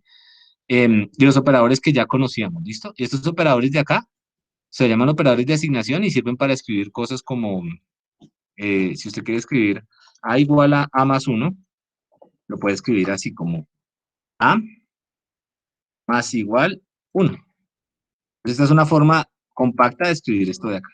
Listo, aquí no estamos detallando todos los detalles de un lenguaje de programación, pero lo que quiero que se lleven es la idea detrás de lo que hay por detrás. ¿Listo? Para la redundancia. Entonces, nada, aquí lo que tenemos son unas condiciones, vamos bien con eso. Y ahora sí, ya nosotros podemos evaluar una condición, ya podemos construir condiciones. Realmente para construir condiciones es suficiente con comparar cantidades y poder operarlas con operadores de estos de AND o XOR. Bueno, XOR, no se preocupen por eso. Listo, ok. Entonces, ya tenemos el problemita resuelto, este ya está resuelto. Déjenme, lo cambio un poquito. Y ahora vamos a cambiar el problema. Entonces vamos a determinar la categoría de peso en la cual está una persona. Un problema diferente. ¿Listo? ¿Cuál es la categoría de peso? Entonces, yo ahora quiero algo diferente. Yo quiero, dados mis datos, saber si estoy en bajo peso, en peso normal, en sobrepeso, en obesidad o en obesidad mórbida, o lo que sea. Entonces, el problema se parece al otro, pero nótese que es diferente porque las entradas siguen siendo el peso y la altura, pero las salidas, a la salida ahora es un aviso que dice, usted está en obesidad mórbida. ¿Listo? Entonces, resulta que nosotros ya resolvimos mucho de esto. Obviamente toca calcular el índice de masa corporal y toca verificar si está en este intervalo. Venga, a ver, de hecho, ese es el intervalo de sobrepeso, ¿cierto? Hay un intervalo más bajito. ¿Cuál es? Bajo peso. Entonces, ¿cómo construyo el de bajo peso? ¿Cómo construyo la condición para saber si esa persona está en bajo peso? Daisy, dime cómo construyo la condición para saber si está en bajo peso. ¿Cuándo la persona está en bajo peso? Pues solo se necesitaría revisar a la izquierda que sea menor que ¿Listo? Dime cuál es la 18.5. condición. ¿Cómo? Sería Dice, print que el índice de masa sea ¿menor qué? menor o igual 18. 18.5. Listo, gracias. Entonces, esta condición de acá, esta expresión booleana, me da true si está en bajo peso. Por ejemplo, si está en 32, 20, 32. Es cierto que está en bajo peso. Quiero una, ¿no? Listo, entonces, lo que dice es, si es true es porque es cierto que está en bajo peso. Ok, ya hicimos la de bajo peso. Vamos bien. ¿Cómo sé yo si está en un peso normal? Normal, dice normal. Listo, ¿quién me dice cuándo estamos en un peso normal? Erika, dime cómo escribo la Profe, expresión. pero ahí la condición dice que es menor o igual a 18.5, pero en la tabla dice que es en condición normal es 18.5 y menor que 25. Ok, O sea, la condición entonces, está o sea, mal. no, todo lo que esté por debajo de todo lo que esté por debajo de 18.5 lo vamos a llamar bajo peso. Sí, pero no igual a No 18.5. igual. Ah, listo, entonces quitémosle el igual, gracias. Sí, eso. Listo, entonces ya que lo abriste, entonces de una vez dime, ¿cómo sé si yo estoy en un peso normal? ¿Cómo construyo esa condición que escribo? Si el índice de masa corporal es igual o mayor a 18.5 Listo, y entonces menor aquí a toca 25. mayor o igual a 18.5, o sea, simplemente pongo un 18.5 acá, y menor o igual Sí. a 25, ¿cierto? Solo menor a 25, sí. Solo estrictamente menor a 25. Ya el de 25 lo hicimos, ¿cierto? Ayúdame entonces para el siguiente. Hagámoslo solo hasta sobrepeso. Hagamos la obesidad, digamos que todo lo que está por encima de 30 ya es obesidad. Entonces, ¿cómo haría la condición de obesidad? Si es mayor a 30. Y esta la dejo, ¿no? ¿Cierto? No se necesita más. No. Listo, entonces, resulta que esto ya hace más o menos lo que yo quiero, pero pues la salida está como fea, ¿no? Porque lo que yo quiero es la categoría en la cual está una persona. O sea, yo sé que está en la categoría peso bajo porque me apareció true acá y false en el resto. False en el resto. Pero eso sí está feo. Es como el AM y el PM de acá, ¿cierto? Entonces, de pronto lo puedo hacer un poco mejor. Entonces, para hacerlo un poco mejor, realmente lo que tengo que hacer es análogo a lo que a lo que nos estaba diciendo ahorita el compañero de cuando iba a ver el bus. Entonces, básicamente lo que nos decía el compañero era algo parecido a esto. Si la condición de que el bus me servía era esa, entonces yo me subía, hacía alguna cosa. Entonces, parecido acá, si la nota es mayor que 70, entonces yo imprimo este aviso. Este else significa, si no es mayor que 70, porque si no es blanco, es negro, pues él va a imprimir esta otra cosa. Entonces, de pronto esto de acá nos puede servir. Este if realmente es el que nos va a hacer el cambio en la ejecución del programa. O sea, nosotros íbamos derechito, derechito, derechito, evaluamos una condición, como lo hizo el compañero ahorita, y dependiendo del valor de esa condición, vamos a imprimir, en este caso, algún aviso. Y ese aviso va a estar relacionado con la categoría en la que está. Entonces, el if ya es algo que está en el lenguaje, simplemente tenemos que escribirlo. El argumento del if va a ser, por ponerlo de alguna manera, la expresión booleana que queramos escribir. Entonces, este if es una palabra reservada. Vamos, el don que encuentra if dice pilas, me tengo que alistar para evaluar una condición booleana. Si la condición booleana es verdadera, entonces yo pongo un dos punticos que significa entonces voy a hacer algo. Nótese que en el collab apenas yo le puse 2 puntos, él fue muy pilo y me puso un espacio acá. Eso se llama la indentación. Y la indentación le sirve a uno para determinar ¿Cuál es la lógica que se tiene que evaluar si la condición es positiva? Si yo no pongo la indentación, esto no va a funcionar. En otros lenguajes uno hacía esto para los que ya hayan programado, pero acá esto es más bonito porque el código de una vez queda ordenado. Uno pone sus 2 puntos para decir, si la condición es verdadera, entonces imprimo.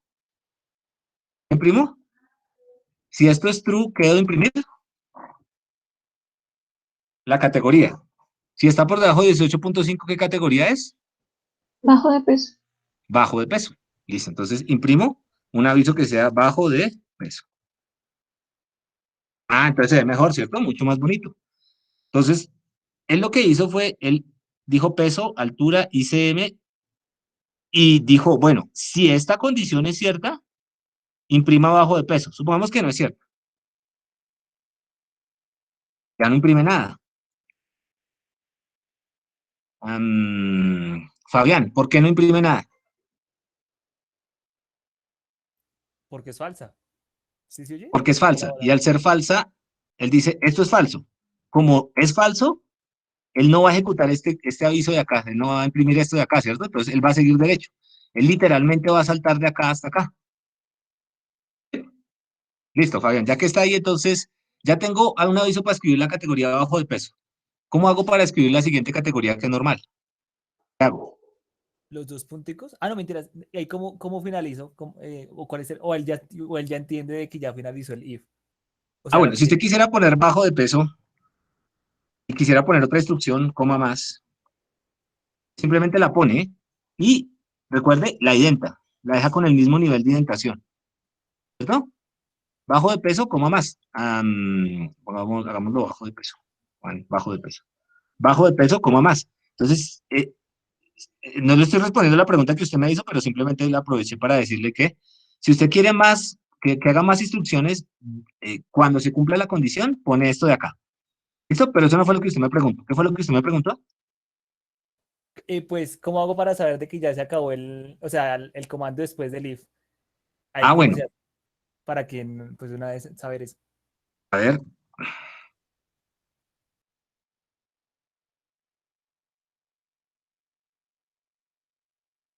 ¿Y el sigo? ¿Qué diferencia hay entre el bajo de más, el coma de más y el sigo? ¿Qué diferencia hay? Oigan, Perdón, ¿pudiera ponerla esta? Bajo de más, coma de más y sigo. no está identado, ¿cierto? Es para Pero que él salió igual. siga. Dígame. Pero salió impreso igual.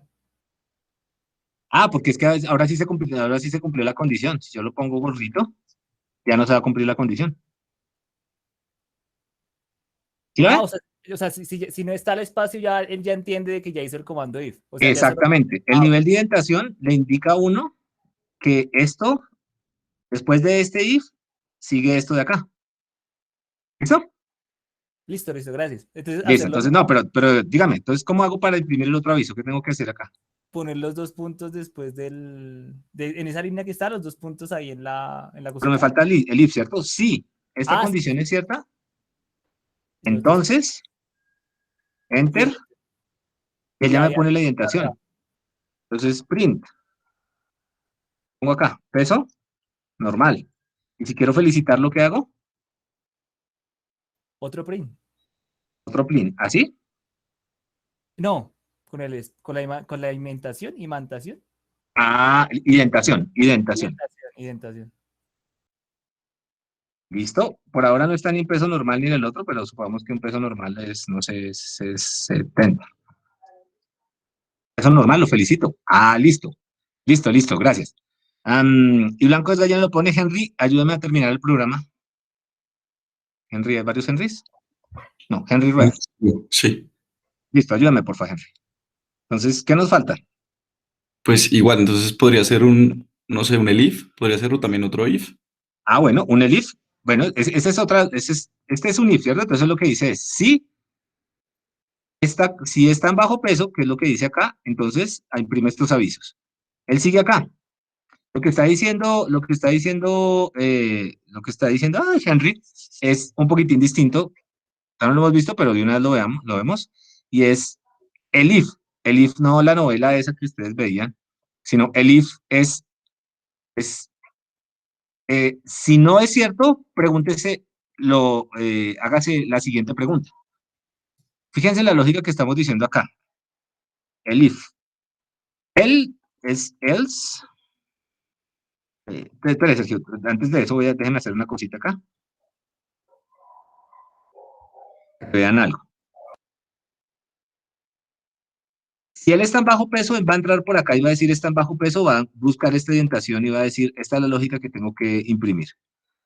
En el momento en que yo pongo else, quiere decir que si no está en bajo peso, esto es si la proposición es verdadera, si la condición es verdadera, si la condición es falsa, entonces aquí le dice usted no está en bajo peso. ¿Listo? Entonces, esta es una lógica un poquitín distinta a la que teníamos. ¿Listo? Aquí dice usted no está en bajo peso, ¿cierto? Nótese que esto, pilas con lo que voy a hacer acá. Mire el else. Else, si no, entonces, identé. ¿Listo? Atentos acá. Si yo hiciera esto de acá, ¿qué saldría? Pues si es falso, imprimiría usted no está en bajo peso, pero pues si es verdadero, imprimiría al igual el bajo de peso y también usted no estaba en bajo peso. Entonces siempre va a imprimir esta cosa de acá. Entonces esto no va a tener mucho sentido si uno pone 30. Porque le va a decir bajo de peso, ¿cómo más? Usted no está en bajo peso. ¿Sí? La lógica es diferente. ¿Por qué? Porque es que aquí yo estoy diciendo, si no, hago esto. Si es verdadero, hago esto. Si no es verdadero, hago lo otro. Esta lógica de acá es, si es verdadero, hago esto. Y después hago esto. Son dos lógicas diferentes. ¿Listo? Entonces la lógica correcta sería esta. ¿Ok? Entonces, lo que nos estaba diciendo, ¿era Henry? No, sí, Henry. Sí, ¿Cierto? señor. Sí, Henry. Era Henry. Lo que nos estaba diciendo Henry era que nosotros podíamos haber hecho algo como esto. Else y después if. Preguntarse, estaba en peso, bueno, ya en peso normal ya habíamos hecho. Aquí lo podría hacer lo siguiente, atentos con esto que es bonito. Yo pregunto, ¿están bajo peso? Pues supongamos que no están bajo peso, entonces él entra por acá y dice, bueno, yo voy a ejecutar lo que hay acá adentro. Ah, pero esto está identado. Yo, de hecho, si está identado, puedo poner cualquier lógica acá. En particular, puedo poner una lógica de pregunta. Entonces, yo podría preguntarme, por ejemplo, cosas como estas. Y si esto se tiene, entonces podría hacer algo como esto.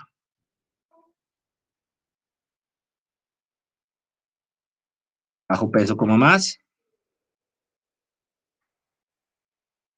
Peso normal. Entonces, ¿por qué me funciona este peso normal? Porque él dijo, ¿ICM menor que 18? No, es falso. Entonces, él no hace esto, no lo hace, salta acá. Entonces, él dice, bueno, ¿qué tengo que ejecutar yo? Todo lo que esté identado. Ah, ¿qué está identado? Esto de acá. ¿Qué dice acá? Sí, el ICM es mayor que 18.5 y menor que 25. ¿Es cierta esa condición? Seguramente con estos cálculos sí es cierta. Entonces, mira acá. Mira que aquí la indentación es doble. Pilas acá. Acá hay una doble indentación. Una para este if y otra al interior de este if.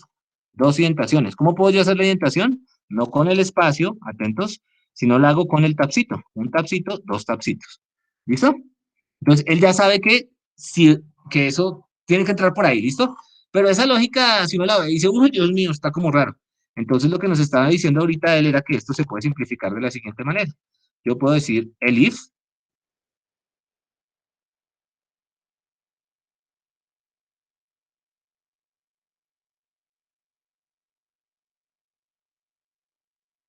y eso es exactamente equivalente a lo que acabamos de borrar. ¿Ok?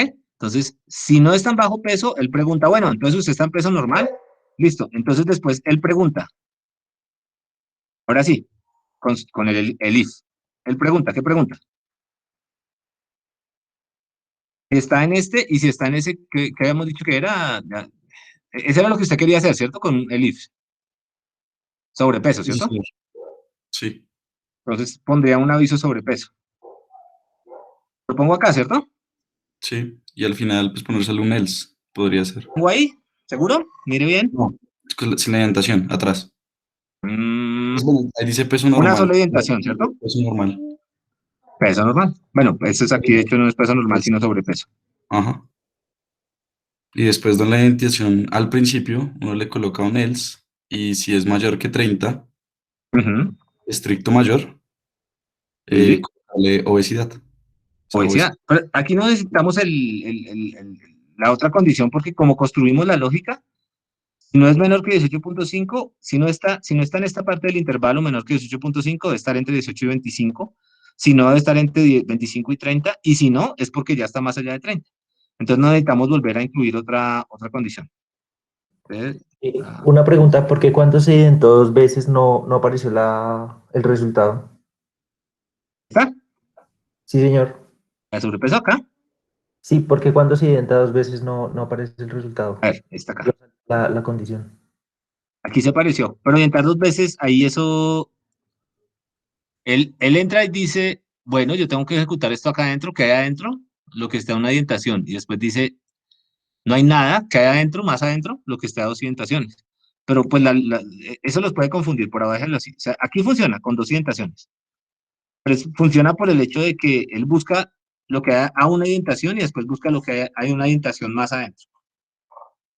Ahí va a funcionar. ¿Listo?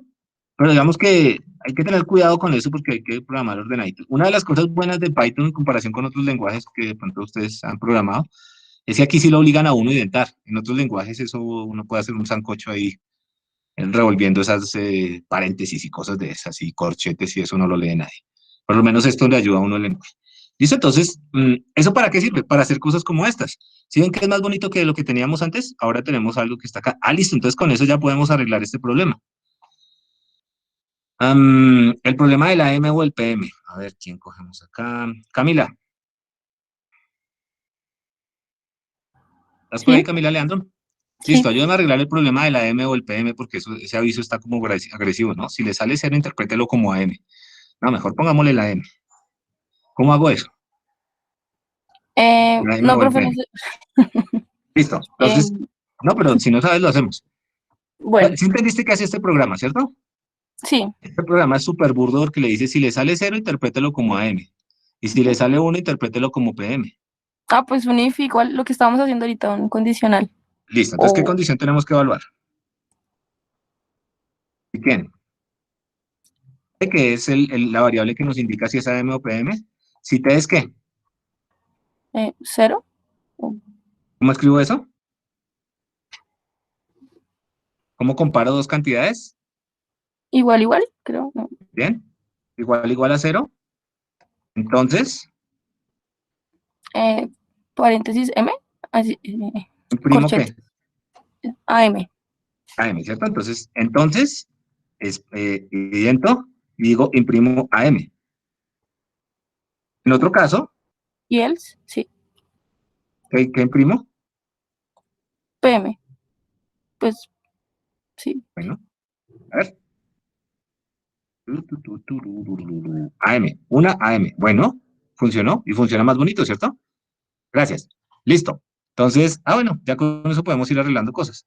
Listo, muy bien. Entonces, ya sabemos cómo construir lógica y de hecho ya sabemos algo que es muy, muy importante y es cómo bifurcar la lógica de un programa dependiendo del valor de una condición. Entonces, a veces puede coger por acá, a veces por acá, a veces por acá. ¿Listo?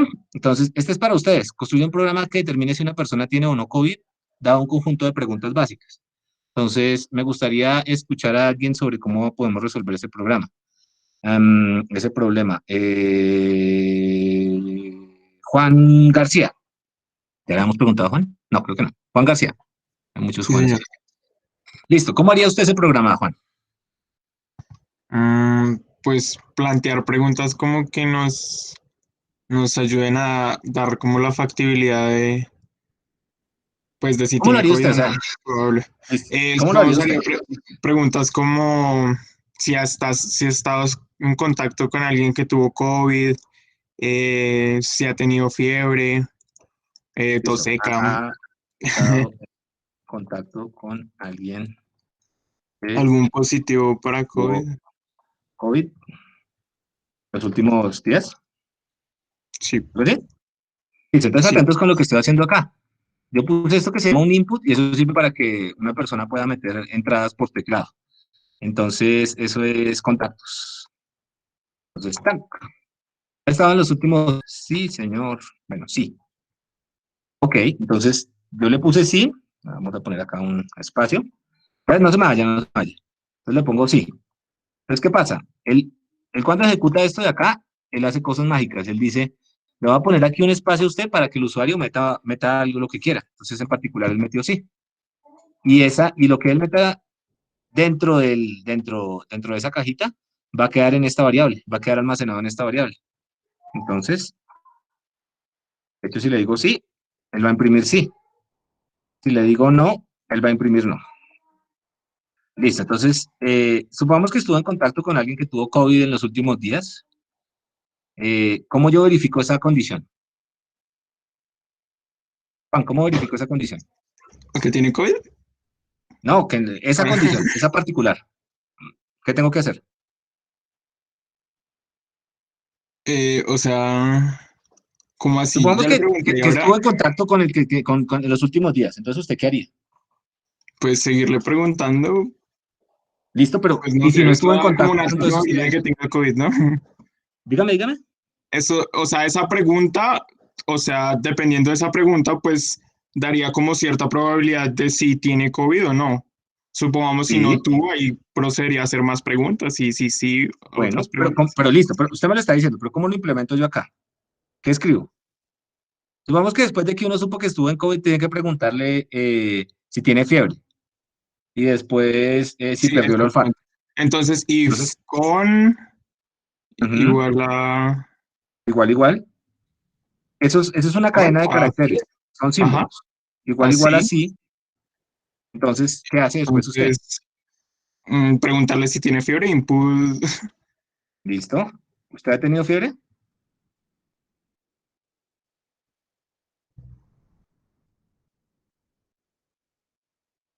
¿Listo? Entonces, este es otro con, ¿cierto? Con fiebre.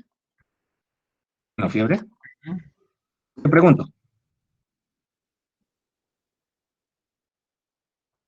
¿Sí qué? Si ha tenido tos seca. ¿Listo? Si fiebre es igual a sí. Ah, ok, sí. Entonces, Ajá. ¿más preguntas? Bueno, otra más. ¿Usted perdió el olfato? Exacto.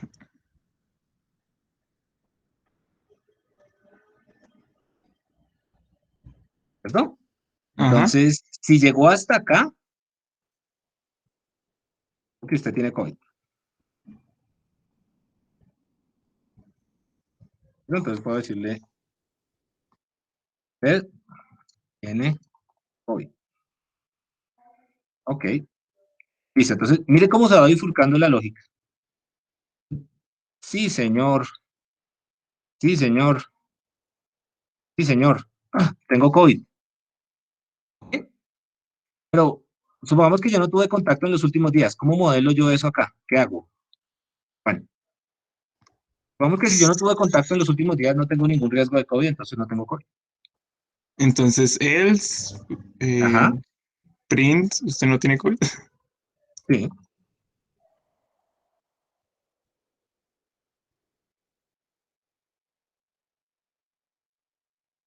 No, usted no tiene COVID.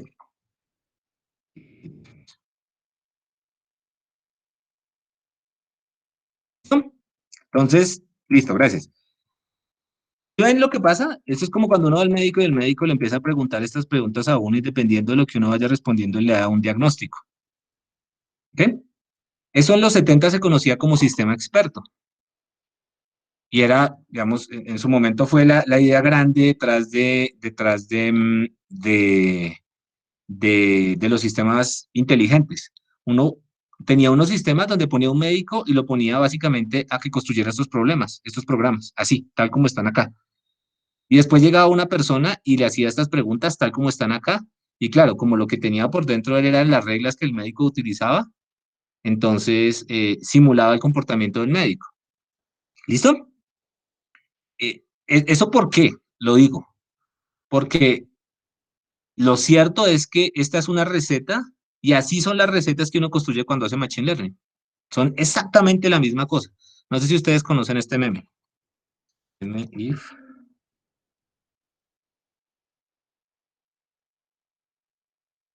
No, mire. No. ¿Dónde está el meme del if? Eh, ¿Dónde está este meme?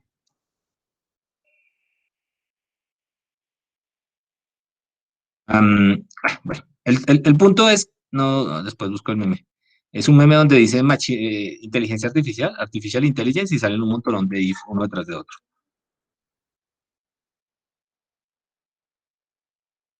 No lo encontré, pero no importa. Lo que sí importa es lo siguiente. Resulta que la lógica, cualquier lógica de cualquier cosa en un computador se puede reducir a condicionales de este estilo. De hecho, este programa de acá es análogo a lo que podría aprender una red neuronal o cualquiera de esas cosas fancies que ustedes escuchan por ahí. Al final todo eso se puede escribir como un programita que está en términos de un montón de condiciones y de bifurcaciones. ¿Listo?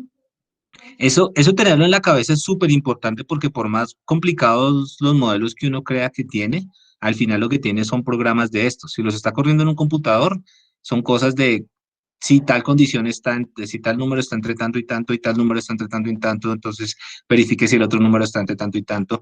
Lo es tanto así que hay algo que ustedes de pronto conocen que se llaman los random forests. ¿Quién ha escuchado los random forests? ¿Nadie?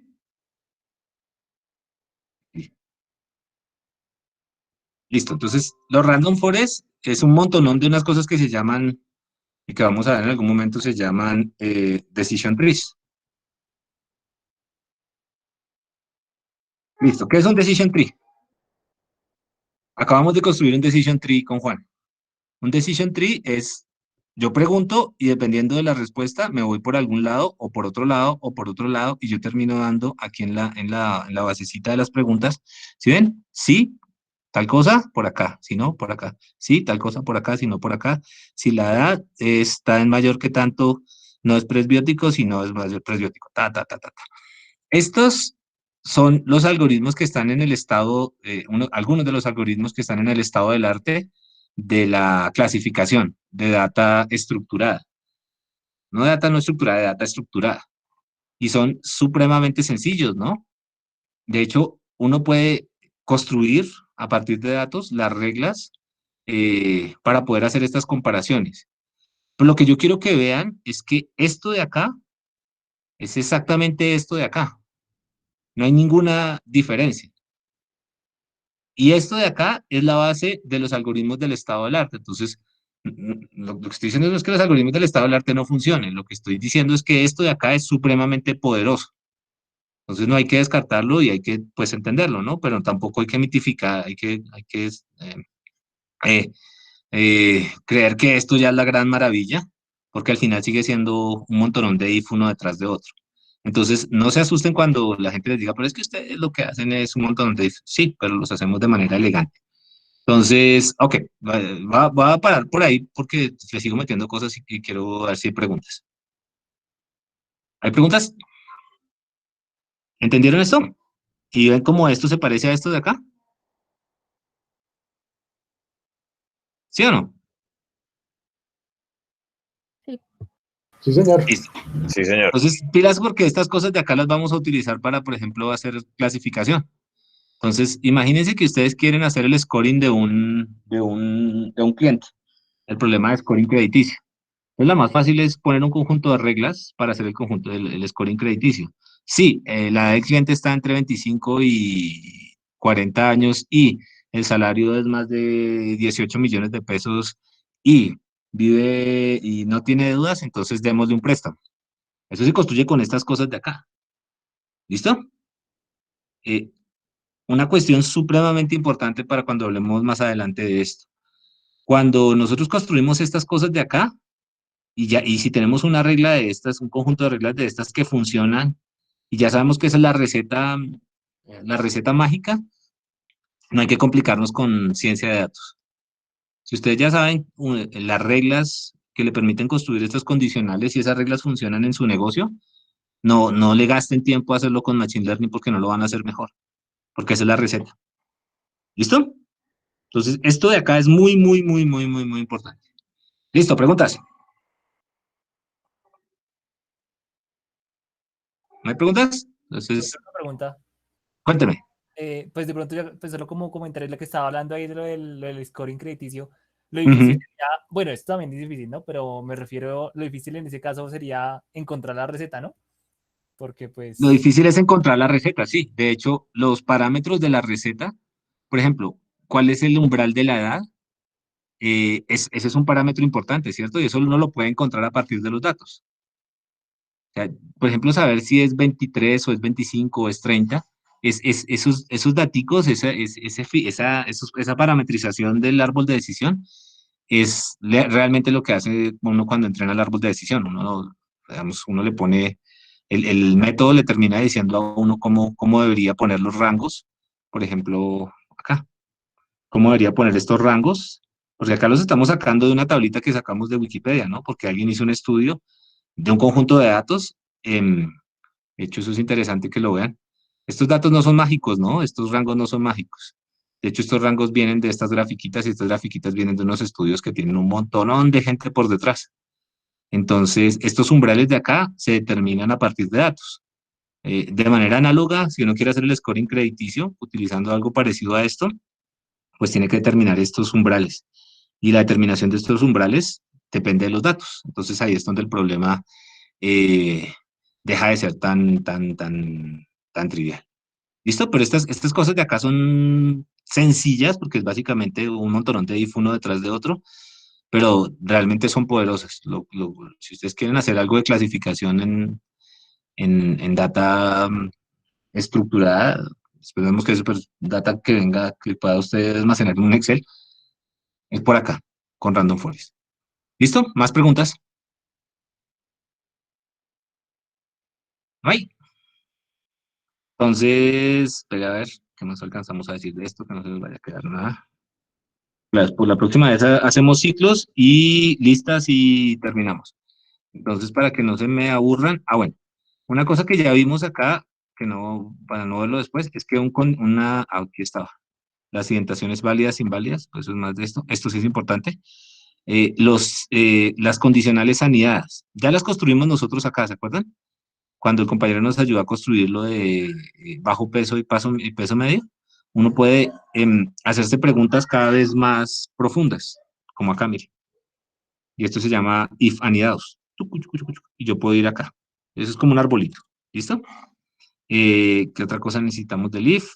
El if ya lo vimos. Ok. Ya sabemos qué es eso, pero no hay problema. Finalmente, pensamos un poquito en el while. La idea del while es un minuto para que la vayan pensando. La idea del while es la idea del compañero esperando el bus. Entonces, el compañero se hace una pregunta, una condición. ¿El bus es el G11? Entonces, hay dos respuestas para esa pregunta, ¿cierto? O es el G11 o no es el G11. O sea, eso es o verdadero o falso. Si es verdadero, bueno, si no es el G11, perdón, si no es el G11, eso puede ser verdadero o falso. Si es verdadero, entonces él espera hasta el siguiente bus y se vuelve a preguntar. Y espera hasta el siguiente bus y se vuelve a preguntar. Y espera hasta el siguiente bus y se vuelve a preguntar. ¿Con eso qué tiene? Un mecanismo para repetir la tarea de esperar hasta el siguiente bus. De pronto la tarea de esperar hasta el siguiente bus en medio, saca el celular y se pone a revisar los mensajes de WhatsApp o mientras tanto lee un libro. Entonces, esas tareas que están en el momento en el cual evalúa la condición y vuelve a hablar la siguiente condición para saber si es verdadera o falsa, esas tareas son las que uno podría repetir y esa es la lógica que uno repite. ¿Listo? Entonces, eso es como si uno tuviera un montón de condicionales uno detrás de otro. Después lo vamos a ver. Y una condición para que en algún momento deje de hacer condicionales. Es eso. Y esa es la repetición.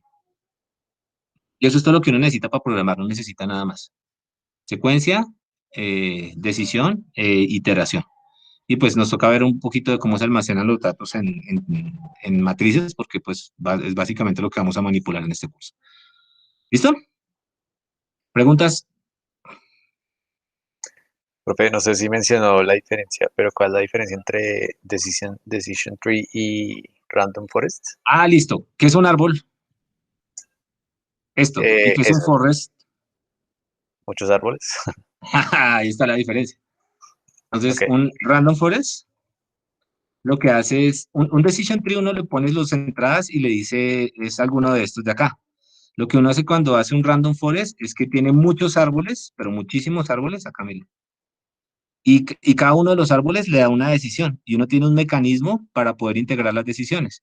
Es como, haga de cuenta que usted tuviera varios médicos con estrategias distintas para determinar cómo es COVID, o si una persona tiene COVID o no, perdón. Entonces, si son estrategias distintas, estos árboles de decisión que estamos construyendo acá serían diferentes, ¿cierto? Pero si tengo 100 médicos, yo juego a que, por ejemplo, si la mayoría de los médicos dice que tiene COVID, pues es porque tiene COVID, porque no todos los médicos diagnostican de la misma manera el COVID, ¿cierto? Porque, por ejemplo, algunos pueden decir que es más importante perder el olfato que tener fiebre. ¿Listo? Entonces, la idea detrás del Random Forest es, yo tengo, pensémoslo como agentes, yo tengo agentes diferentes, cada uno de mis agentes corresponde a un random, a un decision tree, es decir, un montón de if, unas reglas, unos if ordenados de alguna manera, y después lo que hago es integrar las decisiones. Esta idea de integrar las decisiones es una idea que es viejísima y viene de algo que se llama el bagging y el boosting. El bagging es hacer bolsitas donde meto los resultados de muchos clasificadores. Realmente uno lo que se da cuenta después es que lo que va haciendo acá cuando hace los if es que en el espacio donde viven los datos uno va haciendo como cajitas y las hace cada vez más pequeñitas. Eso lo vamos a ver después. Y lo que hace con Random Forest es que, digamos que arriba las cajitas, con las cajitas con buena calidad. Por eso es lo que hace un Random Forest, no es más que eso. Un montón de árboles y un mecanismo de decisión. ¿Listo? Vale, gracias, profe. Que esté bien. Listo. Bueno, un minuto. Entonces, hoy quedó grabada acá, entonces me toca bajarla y subirla a YouTube. Voy a tener la grabación. Mañana les subo un set de problemas que tienen que ver con esto que estábamos hablando para que practiquen, ¿listo? Recuerden que en este momento ya deberían estar practicando. Tienen el libro y tienen un montón de recursos. Básicamente hay un montón de internet para que hagan problemas. Pero esto, de nuevo, tienen que dedicarle tiempo, si no, no van a lograrlo. Bueno, que estén muy bien. Muchas gracias. Te tengo la grabación. Chao. Profe. Dígame. Gracias.